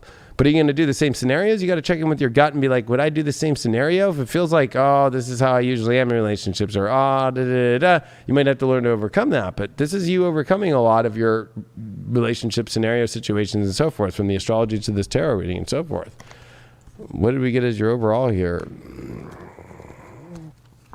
You pulled the Taurus card. I have. Yeah, I mean, this is your relationship house, and we are seeing big squares to that, but this is you having what you really want in your life, but you got to be willing to own it. You got to be willing to have it. You got to be willing to put the work in. You got to know the value of it, too. So when you see the value of something, you better not let it get away. I mean, it reminds me of the song Desperado. I mean, do you want to be a desperado your whole life? It's like, do you always pull the queen of, diamonds when really you should be pulling the queen of hearts? So when the queen of hearts shows up, you always go, no, I want the queen of diamonds, and then they, it doesn't work out. Oh, why did you get the Taurus card here? I'll work out. Knowledge. I think that you have an unwritten story here, and I think that you don't like to finish the book, and it's time to, if you're going to own this, you got to own a story, and you got to stay with that book, and you got to write the book through instead of throwing the book out or ripping the page out and starting another one. I think that that's kind of the pattern that's going on here. It's time to own the story and stay in the story and put the words on the page. For some Scorpios too, this could also be like, are you sure that this is the story that you want if you're in a relationship right now? Like, is this really the story that you want? Is this really gaining you any knowledge, or is this really a nightmare story? Or is the nightmare story of you always being like kind of like a weird exorcist, like ripping the pages out and like start fucking blah, blah, blah, blah. We need to call the exorcist out. Your shadow card is the Bride in a Cage. Yep, I would say that that goes exactly what I was just saying. Is I think that you're holding yourself from the real love stories in your life due to patterns, and when it goes natural, you try to make it unnatural. You try to take control. It's a nightmare scenario, or that's what you feel that you keep getting coming towards your way. But really, I would look more deeper into the patterns of that. Go make the offering to pull yourself out of the cage, own a story, and stick to it and see what happens, and then fully go into it, fully own it. Fully owning it is a big deal. First house, Gemini, Neptune. So I would say that, I think a lot of it is like, I think the delusion of that you need to figure out what you want. You know exactly what you want. It's not a delusion. Go make that dream happen. Stop fucking playing around and act like you don't know. Then you need to figure it out. You know exactly what you want. So why are you wasting your time with things that you don't really want?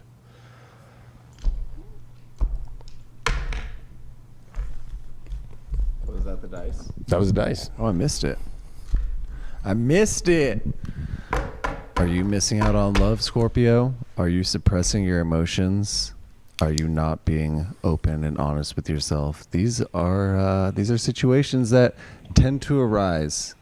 Maybe you're overlooking these opportunities, or maybe some things just aren't fitting perfectly. But what is fitting perfectly? Because there are going to be certain aspects about relationships or about yourself that are fitting perfectly. So maybe it's the time that you focus on that and build on that, build on the power and build on the strength. And that's where it's going to come down to. Then you can implement the freak show. Then you can implement the love.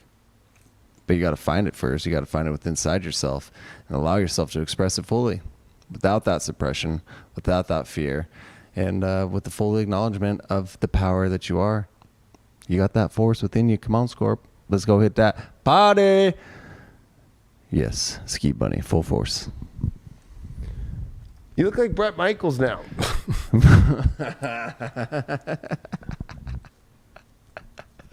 I'm a ski bunny, bro. Come on. Maybe that's what's needed to come out the whole time. I'm a ski bunny, baby. Taurus. You're a ski bunny. Yeah, I'm just a fucking ski bunny, bro.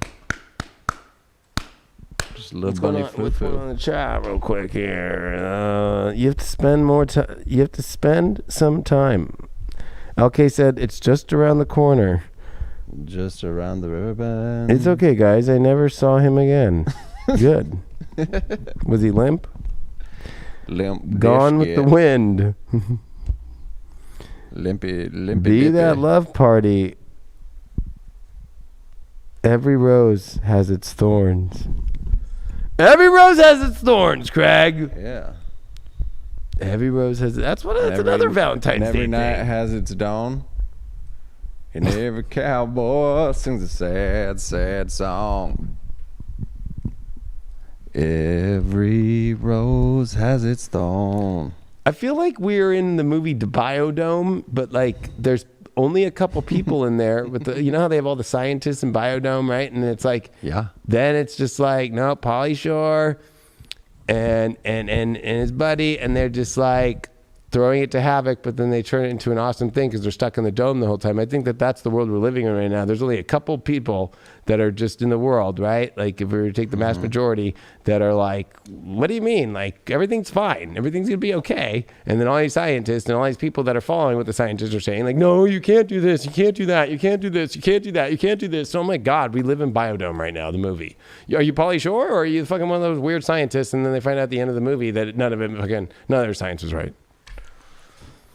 Gosh, I just think they just played Biodome on TV for the next like 3 weeks straight and just change some of the words in there to CV, and then everybody at the end of the day would understand what everybody's been trying to say. What you talking That's about, a revelation. That's like the ultimate spiritual revelation that has ever happened on the planet of Earth right now. Yeah, Steve. Who would have ever Stephen known that Baldwin. Pauly Shore this whole time Lady. knew the way? All right, Taurus, let's see what's going on with you in your love life. It's time for you. It's time for a new deck. It's time for those golden tarot. Stephen Baldwin. For those golden, we are moving to the Chinese ox. You know, Yeah. some Chinese astrologers say it happened on the 4th already, based off the planets and the alignments of the stars. But you know, we go off the lunar calendar, and you know that's for sure by then. So this week it is happening, though. Let's see what happens. Yes. The World card reversed is your first card. Wow. Your challenge card is the Magician. Your overall card is the King of Wands. Okay, that's great. These are big cards. And you got the 7 of Swords reversed. Okay. A couple stories here. I mean, you got the World reversed. I think that, you know, you're on the fence about something in a relationship. You're ready to go all the way in, or you're ready to get all the way out, but you're not ready to fully complete it. You know, you're on the fence. It's like, should I change the tape? That's either to new or to get out, right? It's like, I need to change the tape, but I don't know. You know, sitting on the credits. Sitting on the, you know, ready to push play. And then we got the challenge of the Magician here. I don't know if I understand what I'm doing or if I have the power to do it and if this is magic or not. There's a lot of doubt and a lot of question about that. Your overall here is to own the power of love, or there's definitely an energy of where somebody shows up as a very powerful source. Could be Leo, of course. Could be Aries. Could be a fire sign. Could be a very strong character that knows love and that is very confident with love. But here you are. Your way to get through this is stop, you know, lying to your own self. Look at this 7 of Swords reversed. Like, there's nothing shady going on. The only shady thing is that you're not stepping into your magic. You're afraid of magic. But at the same time, I think that you're going to have to kind of also know that when you get a Magician card and the magic doesn't happen, you know, if that does happen to you this week, it's because maybe the doubts, or maybe because you're not revealing everything, or maybe because you're not showing up fully, or maybe you're also projecting, because I always look at the 7 of Swords as a projecting. So definitely don't project why magic isn't happening when you're the one that's in control of the magic show of your whole life all the time. That World card popped up in reverse because you did pull the Page of Wands upright. So it's like, yeah, you're excited about something, but you're unsure about that world. But go with the excitement of it. But you got to show up with the excitement too. It's like, kind of like, again, it's on the fence. It's like you're sitting at Jurassic Park and you're the little kid and the alarm's about to go off with the electricity, and you're just sitting there like, and they're like, jump, jump, jump. And then you wait till the electricity hits, and then it's already over at that point, and now you're fried. And, you know, but there's a great offering and there's a great world, but you're unsure of how that world looks. Maybe you're having some complications, or maybe you're dealing with a partner and their world's very complicated, and, you know, you're excited about it. But so there's definitely some world issues. There's some, you know, interaction, but there's a lot of over processing, I would say too. When it's like, kind of just go with the basics and let those things happen. I think that the complication of the challenge with the Magician card too is like, oh, it's too complicated. I can't figure it out on the magic. Well, the 10 of Wands is definitely, you know, there's a lot of weight. I think maybe you're putting too much emphasis on how important this like supreme love needs to be, you know, like it's okay to have a cheese pizza. Like it's okay if it doesn't need to be the most vegan, organic, all the toppings used with this, used with that. I think that drop all it has to be so much and get back to the simple things. I feel like it's like, keep it simple. You know, magic is simple.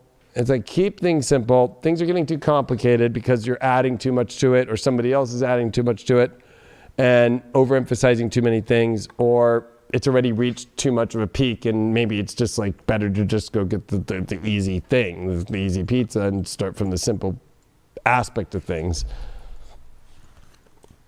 So not a bad reading, but definitely a lot of weight that you don't need to put on things, and the less weight that you put onto it, the more the love will happen too. That's another way that you can look at that 10 of Wands with that King of Wands there. You did pull the solar eclipse card. Definitely a revolution. This is a big week. This is definitely something that, you know, I got to say, something can burn out too with the solar eclipse and burn you into a new energy. It also, I call it the cigar cutter in space, but it is a revolutionary moment for you. You are getting a big lesson, a big magical lesson, and a lesson of how to change your life fully when it comes to your love story this week. So at least that's the positive in all this. The reason that you did pull this solar eclipse card, kind of dropped a couple cards there.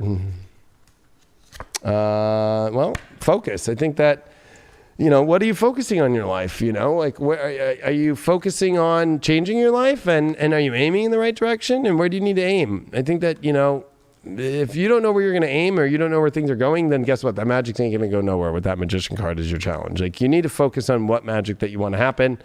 And also you need to reveal something, or somebody needs to reveal something to you. But I got a feeling with that Seven of Swords reversed, like you've been projecting one way, a magical story that's not that magical, and you're afraid to bring something up.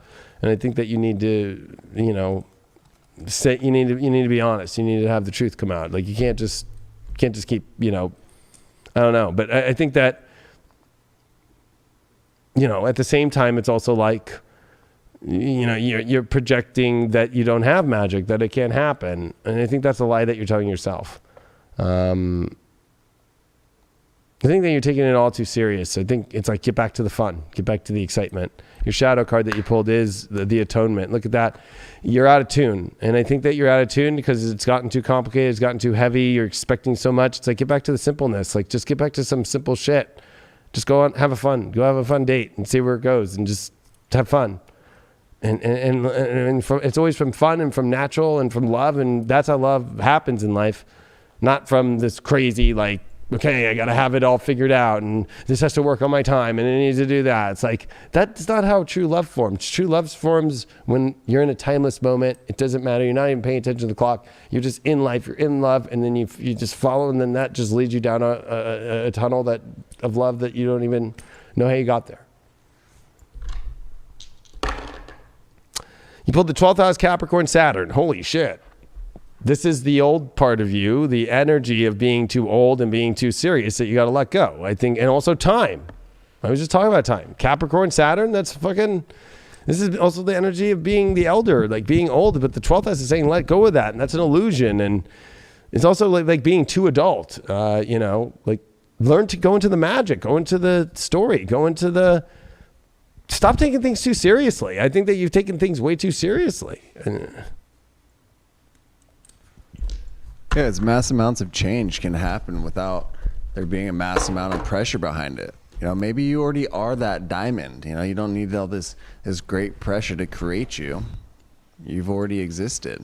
So maybe the magic is just kind of brushing that dirt off and pulling it up out from the earth, you know, pulling yourself out and letting yourself shine for the truth being that you are. You know, I like that analogy that you bring up about the cigar cutter, you know, in space. And it is about just that depth and that voidness, and stepping through that void into your power, into your potential, into that love that you have, and really just digging yourself out, you know, and acknowledging that you are that diamond that's already been through this pressure, that's already created this great existence, and really just embracing that fully. Yeah, because I mean, I think that, I don't know. It just reminds me of, if I ever look at life and others' life when they fall in true love, it's not serious. It's not from a serious moment. It's not by taking it so seriously. And this is a good lesson for everybody, not only Taurus. Taurus is being emphasized a lot on, though. But it's like, if it doesn't work, it doesn't work. And it's like, whatever. But then there's the excitement of like finding new love, and then like not taking it serious. Like you just, you know, my second girlfriend in high school, which we were deeply in love, and it was just such a beautiful moment, was I went with my buddy Brian Friedman, and he had met some girl on AOL, and I went with him, and then she was we were at her house, and I ended up talking to her, and I had no plans in my life about, like, I was like, I didn't even know what this girl looked like. It was AOL days and teen chat shit. And by the end of that night, she like was like, hey, can I get your phone number? I'm like, yeah, I got a pager. You want my pager number? She's like, yeah. And then I was like, can I get your phone number? She goes, yeah. She was like, she was rich. So she had a nice house and a nice family. And she was like, yeah, I got my own phone. And I was like, oh, okay, cool. And I called her, and then I let my buddy Brian know. I was like, hey, so I'm talking to her. He's like, yeah, don't worry. I already knew the second we came up there. Like, don't even worry. And I ended up being with her for like 3 years. And it was just like, there was a non-serious moment. We didn't even take it like that serious. We just like called each other, and we went on some dates. And next thing you knew, it was like, we spent every weekend together, and 2 times a week, and she went to a completely different school than mine and everything, and it was just out of a different city and everything, and lived 30 miles away, and I didn't have a car, and we made it happen, and there was no seriousness about it. So I don't know, life, like, love happens in mysterious ways, not serious ways. Why so serious? Well, for real though, you know, like that's my number one turnoff.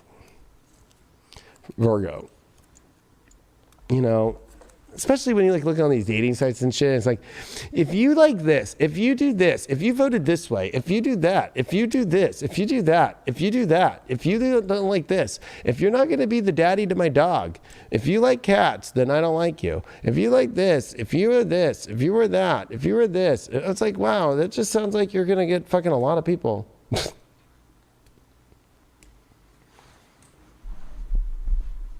You know what? I call everybody that's watching this right now, if you're on dating apps, or even if you just tell people and you have like, I get it. Like, we have to have like some sort of guidance. But if you're just somebody who's like, I will not if you do this, I will not if you don't eat that, if I will not, it's just like, man, good luck. That'd be like God being like, you know what? I'm not going to give you love because you did that.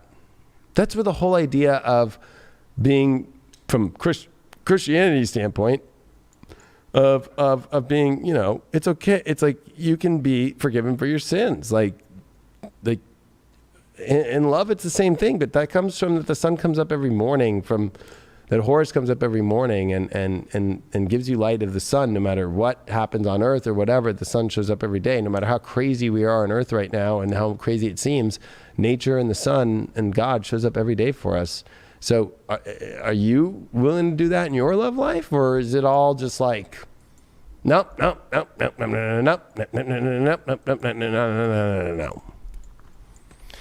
All right, Virgo. No, I was not talking about you, Virgo.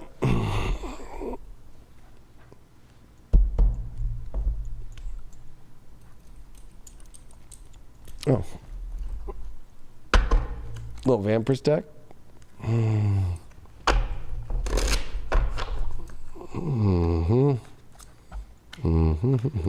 What's going on with Les Virgos? 9 of Pentacles reversed. 2 of Cups reversed is your challenge.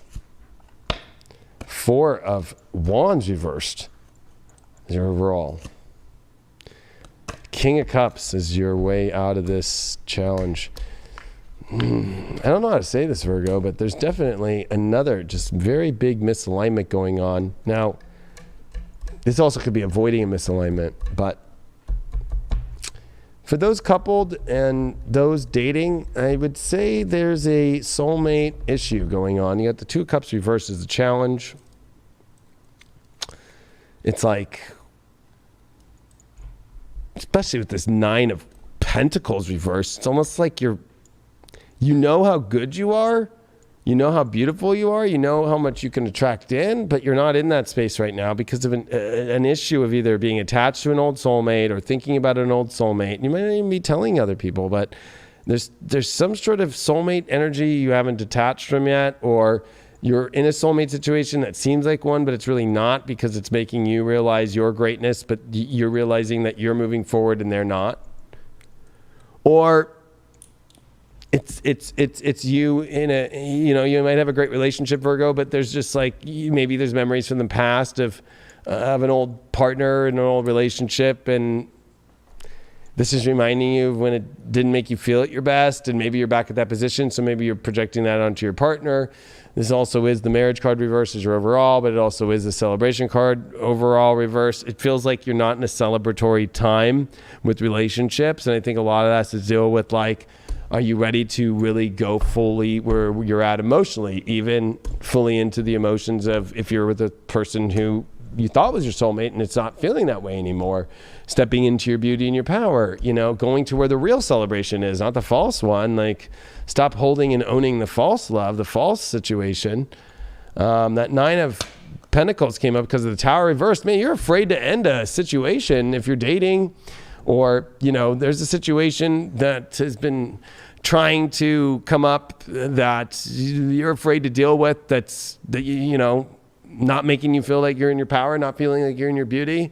Or I would say you're dealing with a partner that possibly could, you know, be avoiding a bad situation, but it's not, it's making you feel like you're keeping it all together for them. You're holding a bunch of shit that's about to fall. Maybe you could just feel like you're not going anywhere too. The Tower reverse, like, you know, at all, like you're not building anything great, even though you feel like you are, but there's something missing because of the situation of a relationship. And so this would also be finding somebody who is able to create the kind of life that you want with you, to advance forward with you the same way that you want to advance forward. So I would say that the challenge is revealing the true kind of soulmate energy and riding high emotionally towards that. You did pull the 4 of Wands reversed. Oh, wow. With the 5 of Pentacles. Yeah, I got a feeling this is definitely for those that maybe are in kind of like, not, I would say, marriages per se, and impossible, but I would say that people that are more coupled, or people that are maybe engaged, or maybe there are people that are trying to work towards that. There's definitely something of, it's trying to repair you, or it's trying to repair them and their self-worth issues, or their feeling of victim and stuff. And they're trying to use the false celebration of the relationship. But I think what it's doing is and this might just be just a basic thing for you, Virgo. You're revealing the insecurities in a partnership. You're revealing the weird situations. You're revealing you're not getting able to go where you want to go. Or you're single and you have some issues of stepping into your power. You are afraid of that you'll fail. You're afraid of soulmates. You're afraid to emotionally jump into that. You're afraid of marriage, or you're afraid of celebration because of past situations that have happened. You're dealing with Pluto. It's time to transform. It's time to end something. It's time to begin something new. It's time to enter something. It's time to exit something big. It's time to totally get to the bottom of something. It's time to get to the ultimate truth, that total transformation. You pulled the fire. Yeah, it's time to get to the real passion in your life. I got a feeling that, you know what, you got to pull the passion out from your life and bring it up. I think that you're dealing with a lot of suppression of your passion energy. You can't be creative. You can't go create the towers are goals, and you can't go create the goals of your life or the ambitions that you want if you're not sitting in your beauty, because you're sitting around with somebody that you're looking at it like, how am I with this? And then on top of that, you're not coming, there's not a lot of passion. There's not a lot of the fire. And like, how are you going to go be creative if you're somebody who lacks that? Or you lack that within yourself. Look at this. Is this me? This is your shadow. You're dealing with somebody who doesn't even know who they are. And the shadow also is like, is this really me? Am I really with this? Am I really dealing with this situation? Am I really dealing with this? This could be part of this unpredictable shit in your 6th house and changing your reality. Shit. What? I'll give you one card. What's the deal with this? Is this me? Oh, 4 of Pentacles. Boom. You know what you really want. Are you going to actually own that? Or are you just going to be the questionable, is this really me? And holding on to something that you really don't want to hold on to. Saturn in the 5th house of Virgo. Well, talk about what's your love issues. This is big love. This is love issues that need to be addressed, that you need to grow up, that you need to make decisions about love. That's the best life for you to get to the creative life that you want, or you've restricted yourself from love, or you have a partner that's restricting themselves to love, or you're dealing with somebody that doesn't know how to glow and you know how to glow, or you're not glowing and they know how to glow. There's definitely issues surrounding around the true love situation. It's not what you think it is. There's definitely something that needs to be dealt with, or you're realizing that the love is changing into just mundane, boring day-to-day life, and good luck. Yeah, there's that certain extinguishing of the flame, of the passion, and maybe you did it to yourself, or maybe you allowed a partner to do it. Whatever the reason behind it, it doesn't necessarily matter, but being able to find maybe those embers that are still on fire, that are still burning deep within inside you, that have been kind of smothered, and suppressed and caught down. And so it's just a bunch of smoky ash all over there, instead of that roaring fire, instead of that roaring flame that's going to engulf your life fully for the better. Letting that flame kind of go out and maybe burn some fucking people around you, light a fire under their asses so it gets them going.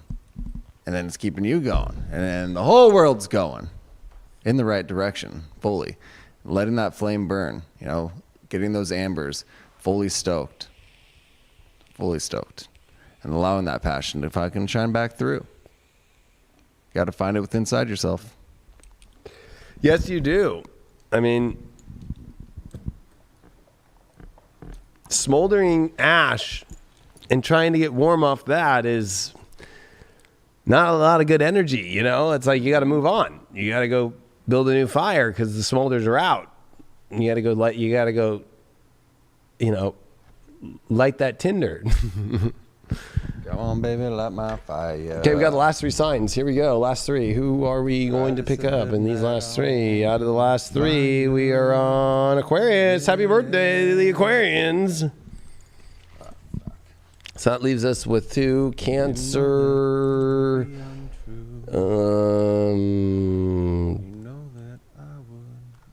Scorpio, Libra. If I was to say to you, girl, we So couldn't get much higher. Yeah, come on, baby, light my fire. Who was the others? Oh, Gemini. Cancer and Gemini are the last 2.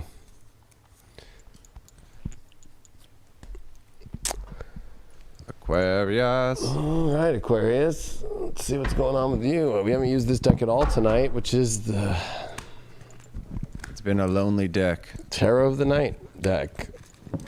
I'm going to need to just shuffle this one a couple times here.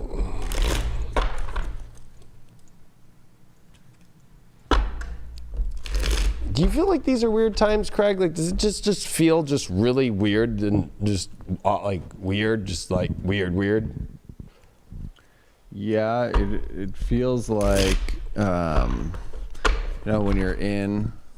Let's see. Oh, look at that. We can still kind of see. There we go. Shuffling. I don't know which way I'm going. Feels kind of, like when you're floating down a river or so, and it's dammed up just a little bit, and everything's kind of compressing and moving fast. But also, there's like the stagnation, also being held in one place and being sucked down river into this whole new vast openness. So that's kind of what it feels like to me in my life. That there's this momentum pulling forward, but at the same time, there's something holding us back. So it's kind of like living in a van down by the river, but the river is not moving and the van's down there, and it feels like you can see the swirl marks in the river, but there's no water going down it, and you're like, why am I at this river? Mm-hmm. Yes. Yep. All right, let's see what's going on with Aquarius. Happy birthday, Aquarius. Let's see what's going on with you. Your first card that you did is the Hangman. You did get as your challenge the 4 of Wands reversed. Your overall is the 6 of Wands in reversed. The way through this is the 7 of Swords reversed. Well, I think that you are feeling stuck. You don't know what to do in a situation. Definitely, whether you're single or you're in a relationship, you definitely feel stuck. You feel like you need more information. But you don't, it's like you don't know what to do about it. I think that the trouble with this 4 of Wands reversed is I think that you're forgetting to look for celebration. I think that that's one thing that you're forgetting to look about, because with the Four of Wands is a challenge. Or, you think that, oh God, like there's nothing good that's coming my way. It's like, there's plenty of things that are, maybe you're not as stuck as you think, is what I think that card actually says. But why continue in a situation that's not that great? That's not a celebration. That's why you're stuck. Or just your scenario, if being stuck and being single. You got the Six of Wands in reversed. I think that the overall is like, you can have victory, but why do you keep choosing the non-victories? Why do you keep choosing like I'm going to be honest, the so-so ones? Or even in yourself, why are you not putting enough emphasis on being victorious in love? I think that even victory in love is letting go of something, or victory in love is going into something, right? Like, or at least giving it your best shot. You got the Seven of Swords here reversed, which I think that's what you're not seeing. Is I think that you're deceived into thinking that there's no celebration, it's not going well, or this could be issues, things didn't go right, you didn't say something right, or maybe you have some projections about somebody being, deceitful and so forth, and that's nothing to celebrate about, but maybe it's all an illusion, and maybe that it's like, also stop holding that. But I also got a feeling maybe somebody's holding that against you. This Hangman came up because the King of Wands. So you're feeling stuck because you want to leap into love, but for some reason you're not leaping, or you're not leaping like you used to. You definitely love crazy. That's not like not crazy, but you're definitely like want love, but you feel like there's either maybe somebody is stuck. Maybe they can't get to you, or maybe there's an excitement of love going, but like there's something stopping it, or you're stopping yourself right now about doing the real emotional love story that you want to jump into. That Six of Wands in reverse came up from the Ace of Cups reversed. You're not going to get any victories if you're not dealing with the emotional truth. Like, if you're going to stay empty emotionally and you're not going to refresh yourself and take a shower in emotion, like, you're not going to get no victories in love. I think that for you, it's the, allowing yourself to feel again, no matter where it's at. Maybe there's an issue there, or maybe you've drained your feelings in areas that are not in the most victorious emotional places, and so you don't feel like you have much to give, or maybe a partner's doing that to you. Maybe they've gone through some sort of suffering or so forth. But I would say that this is just about like, why are you stuck when there's nothing to be stuck about? Maybe it's about diverting the energy in the right place, or taking the action that must be taken. Definitely with that King of Wands that came up. Your overall card that you did get is you did pull the 11th house, which is your own house, friends. It also is the house of detachment, though. Or maybe, if you're in some sort of relationship right now, it might feel like it's just more friends right now. Or it's like maybe there's the friendship thing missing when it comes to love. Or maybe you have something where it's developed into friendship, but it is love, and maybe that's what you feel stuck. You don't know what to do with. Maybe you're in love with a friend, Or you always turn them into friends, and you're afraid of love. You pulled psychic energy, so I think that you psychically, exactly what you want, but it's almost denial of it. I feel like there's a denial of what you psychically are picking up on, and you're not acting on it. I also feel like, for some reason, taking the psychic approach of friendship has been your energy of being stuck. I got a feeling that this is about learning to take it to different levels, but also at the same time, why do you do that? Why do you do that? It's one thing to turn it into friendship if you never dated the person. It's another when you date them and you turn it to friendship. So maybe there's somebody that you want to date that you psychically want to date, and they're a friend of yours, but you're afraid to move to the next zone. You need to tap into that and see where you're lying to yourself, and see where you're afraid of that it could go to the bomb. Or why do you keep turning somebody into a friend? Maybe they really are just a friend, and you psychically know that, but you are too afraid to reveal the truth of that, and you're not feeling the victory of love that you want there. And your shadow with all this is alone in the world. I think that's the issue, is you keep kind of being a loner and not going for what you really want. And even if you go for what like love itself, or you're in a relationship, you can still feel deeply alone in there. I'm going to do one clarifying card of what's psychic energy. It's the Queen of Cups. You know exactly where the motherland of emotion is for you. And I think that you need to go towards that instead of being alone. And this friendship thing's a little weird. I won't clarify on that. The Empress. Yeah. You know what?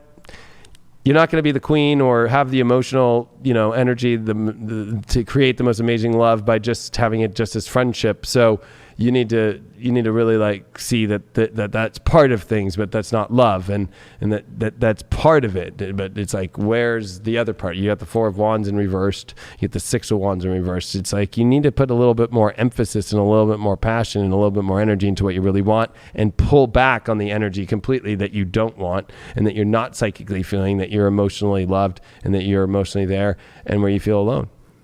When your astro dice are, you did get you got Libra, and you got Neptune and Libra in the 9th house. So yeah, this is about the delusional love stories about relationships that you need to realize, is it really there? Is it a delusion? And at the same time, you got to believe that there is the magical love story that is really there, but you have to go experience it. You have to go experience it. You have to go do something about it.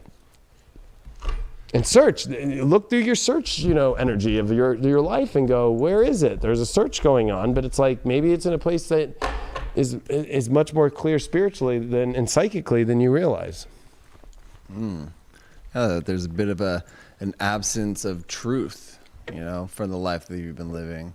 Maybe there is that falsehood, or maybe there's that false belief in a situation or an individual, or maybe it's a false belief in yourself that you've been doing all the right steps. You've been putting every bit of your energy in towards this passion, and maybe that's not true, and it's finding that inside yourself of looking at that truth. I think that's kind of a theme for all of us going around right now, is finding that truth inside of ourselves and not being afraid to let it out, and not being afraid to show it out into the world and actually fully embody it. Yeah, because if you don't fully embody it, then you're not really in something. I'm just thinking, thank you, MJ, for the super chat. You can get lost in the lies of yourself. And that's just, that's again, just, there's so much coming up tonight about just like fake or not showing up or wearing something. Because it's so weird. You see people that own it, but it's so fake that it's like, geez. And then you see people who, you can tell they don't want to own it, but they're still in there, and they're like, what the fuck are you doing? Both are, what the fuck are you doing? Thank you, Kristen. Very interesting. So between Gemini and Cancers, we've got Gemini that comes up. So Cancers will be last tonight.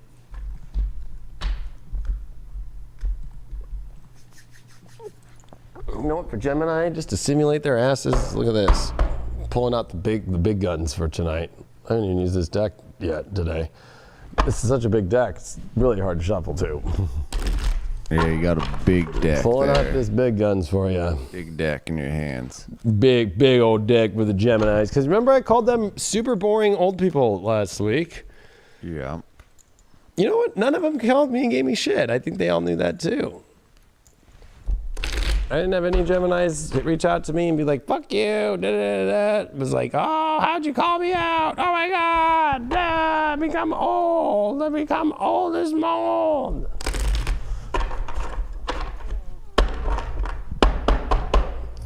All right, first card, Gemini. What's going on for your love life this week? You did pull the 5 of Cups upright. Sorrow card. Your challenge is the 5 of Wands upright. Your overall here is the Chariot. And your challenge, the 9 of Wands. All right. Gemini, you're playing things way too safe for yourself. You're playing way too much protective mode I think that you've realized that there's something missing emotionally. Or you have a partner that's not showing up fully emotionally. And I think that you're having deep regrets about a lot of things just in your overall love life. I think that the part of the issue is that you've been avoiding true passion, because the Five of Wands is willing to do everything, right? It's willing to get involved. It's ready to get in there. It's ready to fight for it. It's ready to play sports. It's ready to get in. And your challenge is, it's like you've been playing things so safe that you pick safe partners, you pick safe people that don't get into the energy that creates love. It's like, and I think that you're having this like kind of weird realization. You're detached from the castle. You're kind of out and you're just kind of in the nothingness. But look at that chariot. It's time to go for what you want. The universe will take you there. And I think that you need to really step into that chariot, and it's time to leave the same you're in a mundane, day-to-day, same old energy, and something needs to change. Your love life is going to change your life by changing your love story and going to where you must need to go. It almost feels like out of nowhere this week, you're going to come out of nowhere and just come back and be like, this is where I'm going. This is what I need to do. This is a realization week. This is where I was dumb. I didn't fill up my emotions there. I thought I would. I had fake Slurpee in there and fake this and fake that emotionally, and I was playing it too safe because you had so many defenses up. 9 of Wands. Look at you. It's like maybe you need to defend the position of going into that complicated, more intense aspect instead of defending and protecting away from that. Because if you think love is some prima donna, like perfect, harmonious, very like sense, like it's like that's not love. There's got to be some tension, there's got to be some passion, there's got to be some intensity, and that's been lacking extremely.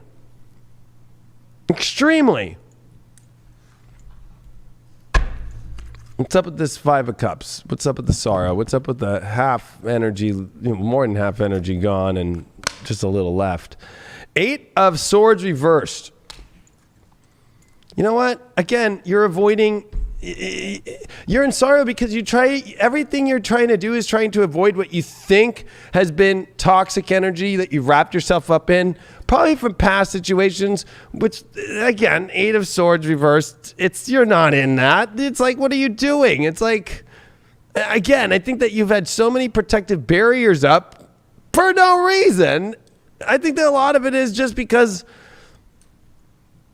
I don't know. You guys are Geminis. You guys can come up with the craziest shit in your head, right? Or tell yourself your own stories. And I think it's like, you really think love's going to happen by being a fucking slow ass little snail that needs to be delicately picked up and put that next to another snail and just kind of just be like on top of each other, just snail to snail, the tentacles just be like, nah.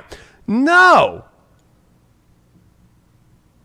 I think that your issue here with your sorrow is that you have bound yourself up actually in the toxicity of sorrow, not by what others do onto you, which again, that would be your own energy. You trap yourself, but you got a feeling that you're not trapped when the truly is that you have trapped yourself. You're not seeing that you've trapped yourself in your own sorrows.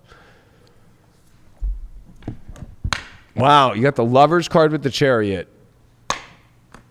I mean, that's probably the most bang out reading right there that we've seen of this whole entire night. And it's time for you to go on the ride to where true love is this week. That's definitely going to be there. We're going to throw a clarifying card on that. What is that about? The Fool reversed. I think that you feel like you've been dumb and you know exactly where to go now. I mean, the Fool reverse is definitely where you were just stupid and you didn't feel right and you weren't paying attention at all. But that Chariot's very defined and Spirit's pulling you somewhere to where the real love story is. I feel like there's been a sorrow story.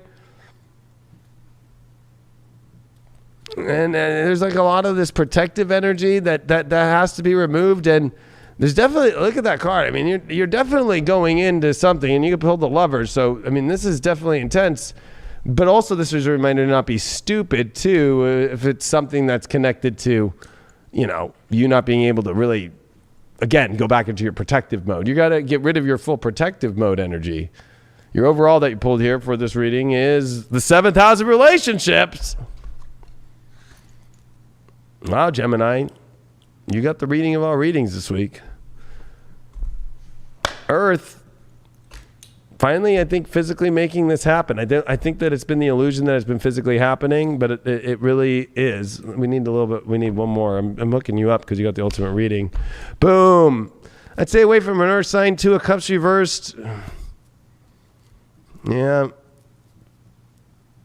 I think that you're manifesting the true energy and you're letting go of the physical false soulmate energy.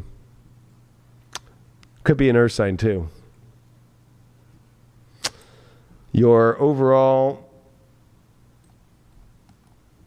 shadow wise, downcast pride. This is the whole fucking thing, is that, you know what? I think that you've been dealing with your own energy and not trying to be prideful about love and picking partners that are not that prideful in love or prideful of you. It's like they are, but they're not. It's kind of weak ass shit. You're used to fucking flamethrowers of love, and that shit better be flamethrowing all over your fucking chest, you know? Pulled the 12th house sun in Capricorn. I mean, this is definitely the illusion of control that you continue to have. I think that this is where you let go of your ways that you continue to try and plot and plan your relationship world and your love life. And I think that this is you letting go of a lot of the Capricorn energy and letting go of so much that truly is not within a true reach, because you're reaching for something that is an illusion. You're reaching for control. You're reaching for things to be a certain way. You're reaching for partners that are old, or that are energetically old, or are wearing Hanes, you know?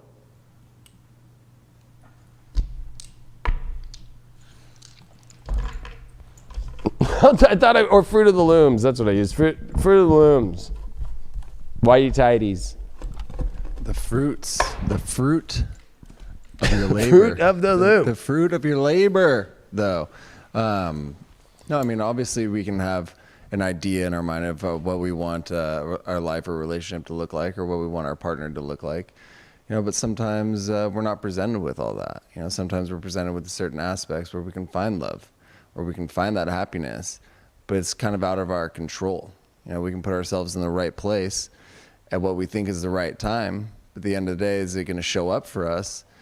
You know, we don't necessarily have that control. We don't have the power over these other individuals to show up. And so, you know, it's kind of enjoying the ride, you know, allowing yourself maybe to get swept off your feet by an individual that you didn't think was going to show up, you know, but here they are, you know, and here you are. So it's embracing that time and embracing that moment fully and just enjoying yourself, you know, really allowing yourself to find that peace and find that happiness in any situation that may arise.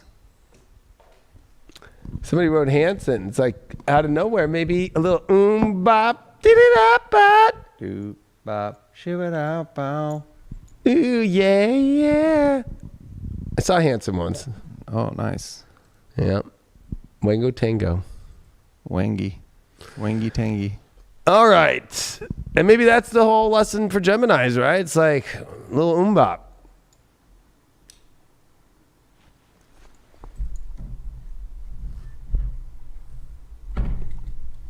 Oh, Cancer. Cancer's the last one. We are at the end of the show, folks. Last sign of the zodiac. Les Sœurs. All right, Cancer, let's see what's going on. I just did a big shuffle on this deck. We'll do one more little quick one right there. A little reversal aspect. All right, let's see what's your first card for this week. You pulled the Queen of Swords as your first card. Your challenge is the 9 of Pentacles. Your overall here is the 6 of Pentacles in reverse. And you did pull the Sun card reversed as your way to get through this. Okay. I get it. Queen of Swords. It's definitely a card of being very clear, cold, collected, and I'm figuring my love life out, or also being, you know, Queen of Swords is not very easily approachable. So you could not be very easily approachable right now, or you could be, you know, thrashing up and down your partner and what needs to be changed, or you're doing this to your love life. Like, I need to do this. I need to figure this out. Like, I'm sorry to say, there is no equation to figure out your love life, okay? There is no fucking thing that you write up on the board. I think a lot of it is like, you've lost that loving feeling of yourself. You've lost that tenderness.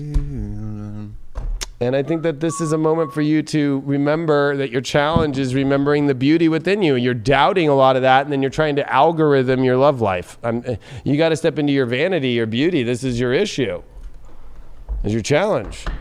Like, look at, she's like, she knows she's fucking like, fuck yeah, motherfucker. She'd put all the other Instagram girls to shame. Just look at that picture. Everybody like, damn, who's that? Who's that? I need to like do my Instagram like that. What's going on with you? Why are you not fucking stepping into your true beauty and you're stepping into this kind of like weird fucking algorithmic, cold, detached, like I gotta just like, I can figure this out. Well, look at this Six of Pentacles. This is definitely your overall. This is like not fair exchanged. This is dealing with transactional, but it's reversed. It's like you don't feel like you're in a position to be able to do what you want, or you're dealing with partners that aren't able to show up. Like this is dealing with scrubs, or you're a scrub yourself right now because you're not stepping into your true value and your true worth. You pulled the Sun card, reverses your way to get through this. It's like, stop denying the light. Stop pushing the light away. It's like almost like it's like the light's trying to show up to this Nine of Pentacles and light this beauty up, and you're just like, no, I don't want it to be that way. I want the light to be my own calculated algorithmic way. And there's some, I'm gonna get one more clarity on that Sun card. Nine of Pentacles in reverse. Like, it's like you're not even showing up when the sun shows up. You're not showing up to the consciousness of what you deserve, or of your own insecurities, or your own issues with your beauty, or I'll be honest, it's Cancer, so it can deal with weight. Queen of Swords, what's going on with that? Why did we get that? Five of Pentacles reversed. So I think that you're like, I'm done being the victim, so I'm going to figure out how to not be the victim of love anymore. Well, that's a good thing that you understand, but do you understand from a level of maybe it's not just the algorithm, and I think it's important to figure this out, but that's just the basics of it. It's so much more than that. This is not like how to be in love, for dummies version 6 that you get at Amazon. Like, that's the issue. How to stop, and this could be that you yourself, you victimized yourself, because it's definitely, it's a reversed Five of Pentacles. And the Six of Pentacles, I'm going to be honest, this clarifying card is going to help out and see what the hell's going on. The Four of Pentacles. I mean, you know what it is? It's like, I think that you're holding on to too much, and then not able to show up with that. So it's like you have a bunch of appreciation, or you have values that you want out of your partner, but then they don't show up with that, but then you allow them to do that. Or you're the one who doesn't show up to do exactly what you value the most, but they do and you don't.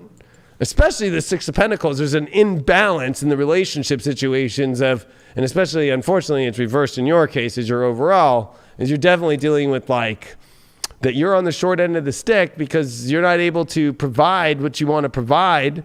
Because I think that, maybe you have some values that need to be let go of, or maybe, there's too much victim. The Six of Pentacles is the one that gets the money from charity after it leaves being a victim. So I think that there's a false identity here that you've been victimized, or you're a victim, or you know what, you are one, but it's because you choose to be one. And I think that you choose to not bring the sunlight into your life and to step into the beauty that you want. The second that sunlight shows up, the second that beauty shows up, something to really have, something to really defend, you're not really doing it. And you're going to hold on to the same story, whether it's staying single or staying with the bullshit partner. And you think that you can just figure it out. You're in a place of like, I need to figure this out. I need to figure this out. I need to figure this out. Or your partner's like, I'll figure it out, babe. I'll figure it out. It's like, no, this is not something to figure out. This is something to actually be or not to be. You pulled the void off course moon. So being a Cancer and having the moon be your ruler and being void off course moon, something's missing. Yeah, something's deeply missing. It's your emotions. It's your true emotions. It's numbing out your emotions by your brain and trying to figure this out instead of going with your feelings and truly living within those feelings.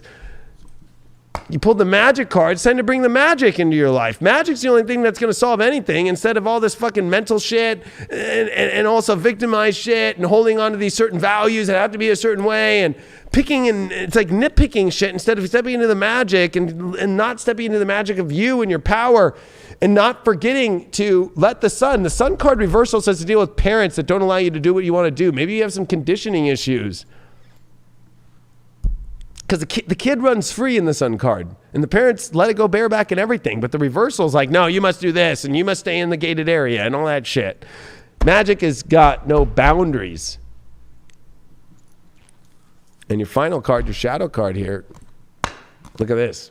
Colorless angel with the void. You're in, I'm going to be honest with you, Cancer. I hope you're doing all right. I don't know what's going on, but it looks like you are in a pretty dead emotional state here, and you're looking for life, and it's through magic. We'll get clear. What is that magic going to be? Four of Swords.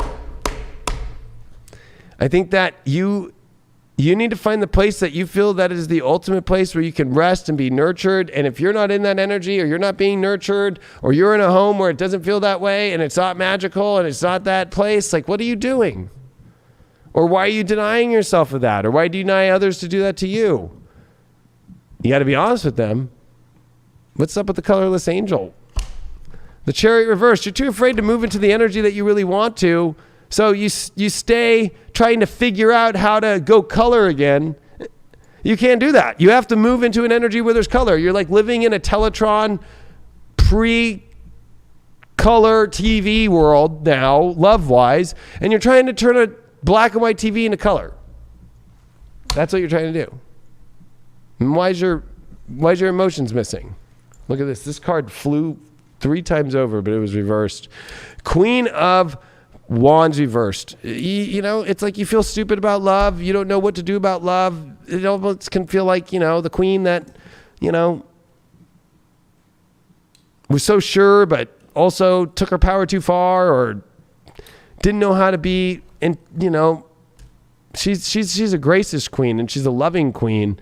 She doesn't get harsh like the queen, right? Painting the roses red, reversed. I tried to help you out, Cancer. That's pretty hard reading. You got Virgo, 8th house, the North Node. You know what? You need to look at your edge again and bring edge into your life again. I feel that and your truth into your life and your passion into your life, because I feel like that you're too hyper-focused on this mystical, magical thing that you want to have, yet you don't know how to bring the edge and the passion and the deep connection into the reality and own it fully and commit to it fully. You just want to keep on edge of that and just keep the illusion that I have it, or I have the magic, or it exists, instead of fucking integrating it into your life in every corner and fabric of the DNA of the universe of your love story. Yeah, the embracing is important. They talk about speaking into existence, and that can work. But at some point, are you just kind of lying to yourself? If it's not coming to fruition, if you're just saying it but not actually living it, if you're just saying it but not actually embracing the moment, not actually embracing the opportunity that this force can come into your life, then it's not going to show up. It's not actually showing the universe what it is that you want. Just by saying something, does not actually make it true, and then we end up believing our own lies that we're saying to ourselves. So be upfront, be truthful with yourself, and find that power and find that embrace. And I think that, again, that's with all of us going on right now when it comes to love, when it comes to ourselves, when it comes to our friends, when it comes to our family. What is this life force? And where are the aspects that are draining us? And are we going to continue to allow ourselves to be drained, without fully fulfilling ourselves, without allowing ourselves the time to fill that cup back up, to fill your life back up? You can't just give fully. You have to be able to, I said it before, you got to take sometimes. Take time for yourself, take time to breathe, take time to embrace the happiness that surrounds you, and embrace your life, and be grateful for what it is that you can do and what it is that everything that you have accomplished. Yeah, and I think looking at that 6 of Pentacles reverse, because that one was the one that really got me, it's like, it's somebody who is trying to be charitable, yet they can't be. So it's like trying too hard to be some certain way, and Cancers can try to over nurture, they can try to overdo something, or they emotionally are too invested in something that's not worth it, or they don't have the ability to do it, or especially it's like there was so much victim stuff. It's like almost creating a victim or victimizing somebody by forcing them to be a certain way emotionally, you know, and like, or just like, you know, letting the inner victim out because you can't provide the role of what you said that you were going to do as a charity, which you can't pull off. So anyway, this is a big week. No charity cases. Big week. And Huge. There's going to be a lot going on. Make sure that you join us on highvibe.tv. Of course, I'll put something up on YouTube this week for those out there, but all the stuff's on highvibe.tv. You know, I'm pulling myself really far away from the socials lately, except for this show and a couple other little lives here and there, but everything's on High Vibe. So High Vibe's been popping. It might seem like it's kind of ghost town here on YouTube if you're on YouTube, but High Vibe's popping.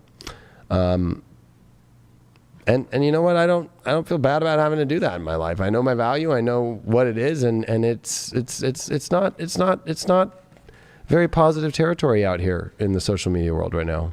So I love you all very much. I wish you the best on this new moon. Of course, spiritual dance music will still be going on, so you'll see that this week. And but if you want to get all the other deep stuff, check us out, highvibe.tv, 7-day free trial. Super cheap too. All the rates are right on the new website, right posted below, and it's super cheap. Down to what? Like, there's one plan that's like 30 cents a day or something. Super cheap. Like 27 cents a day, I think. Super. So, you know, basically we got you down to like $6.50 a month with a 6-month plan, or $10.99 a month if you want to play monthly with a 7-day free trial. And we're not raising our rates. So somebody had put that in the group I created coming on 8 years ago that I had to leave just recently. Got kicked out of my own group without even posting. I love you all very much, and I will see you all. And I know, do you have anything left to say, Craig? Or No, I think I spoke my piece. all right, out there. Sending you the best, and happy new moon in Aquarius. And don't forget about the opposite of that, which is Leo and love. Don't be an AI robot disconnected. Love you. Bye.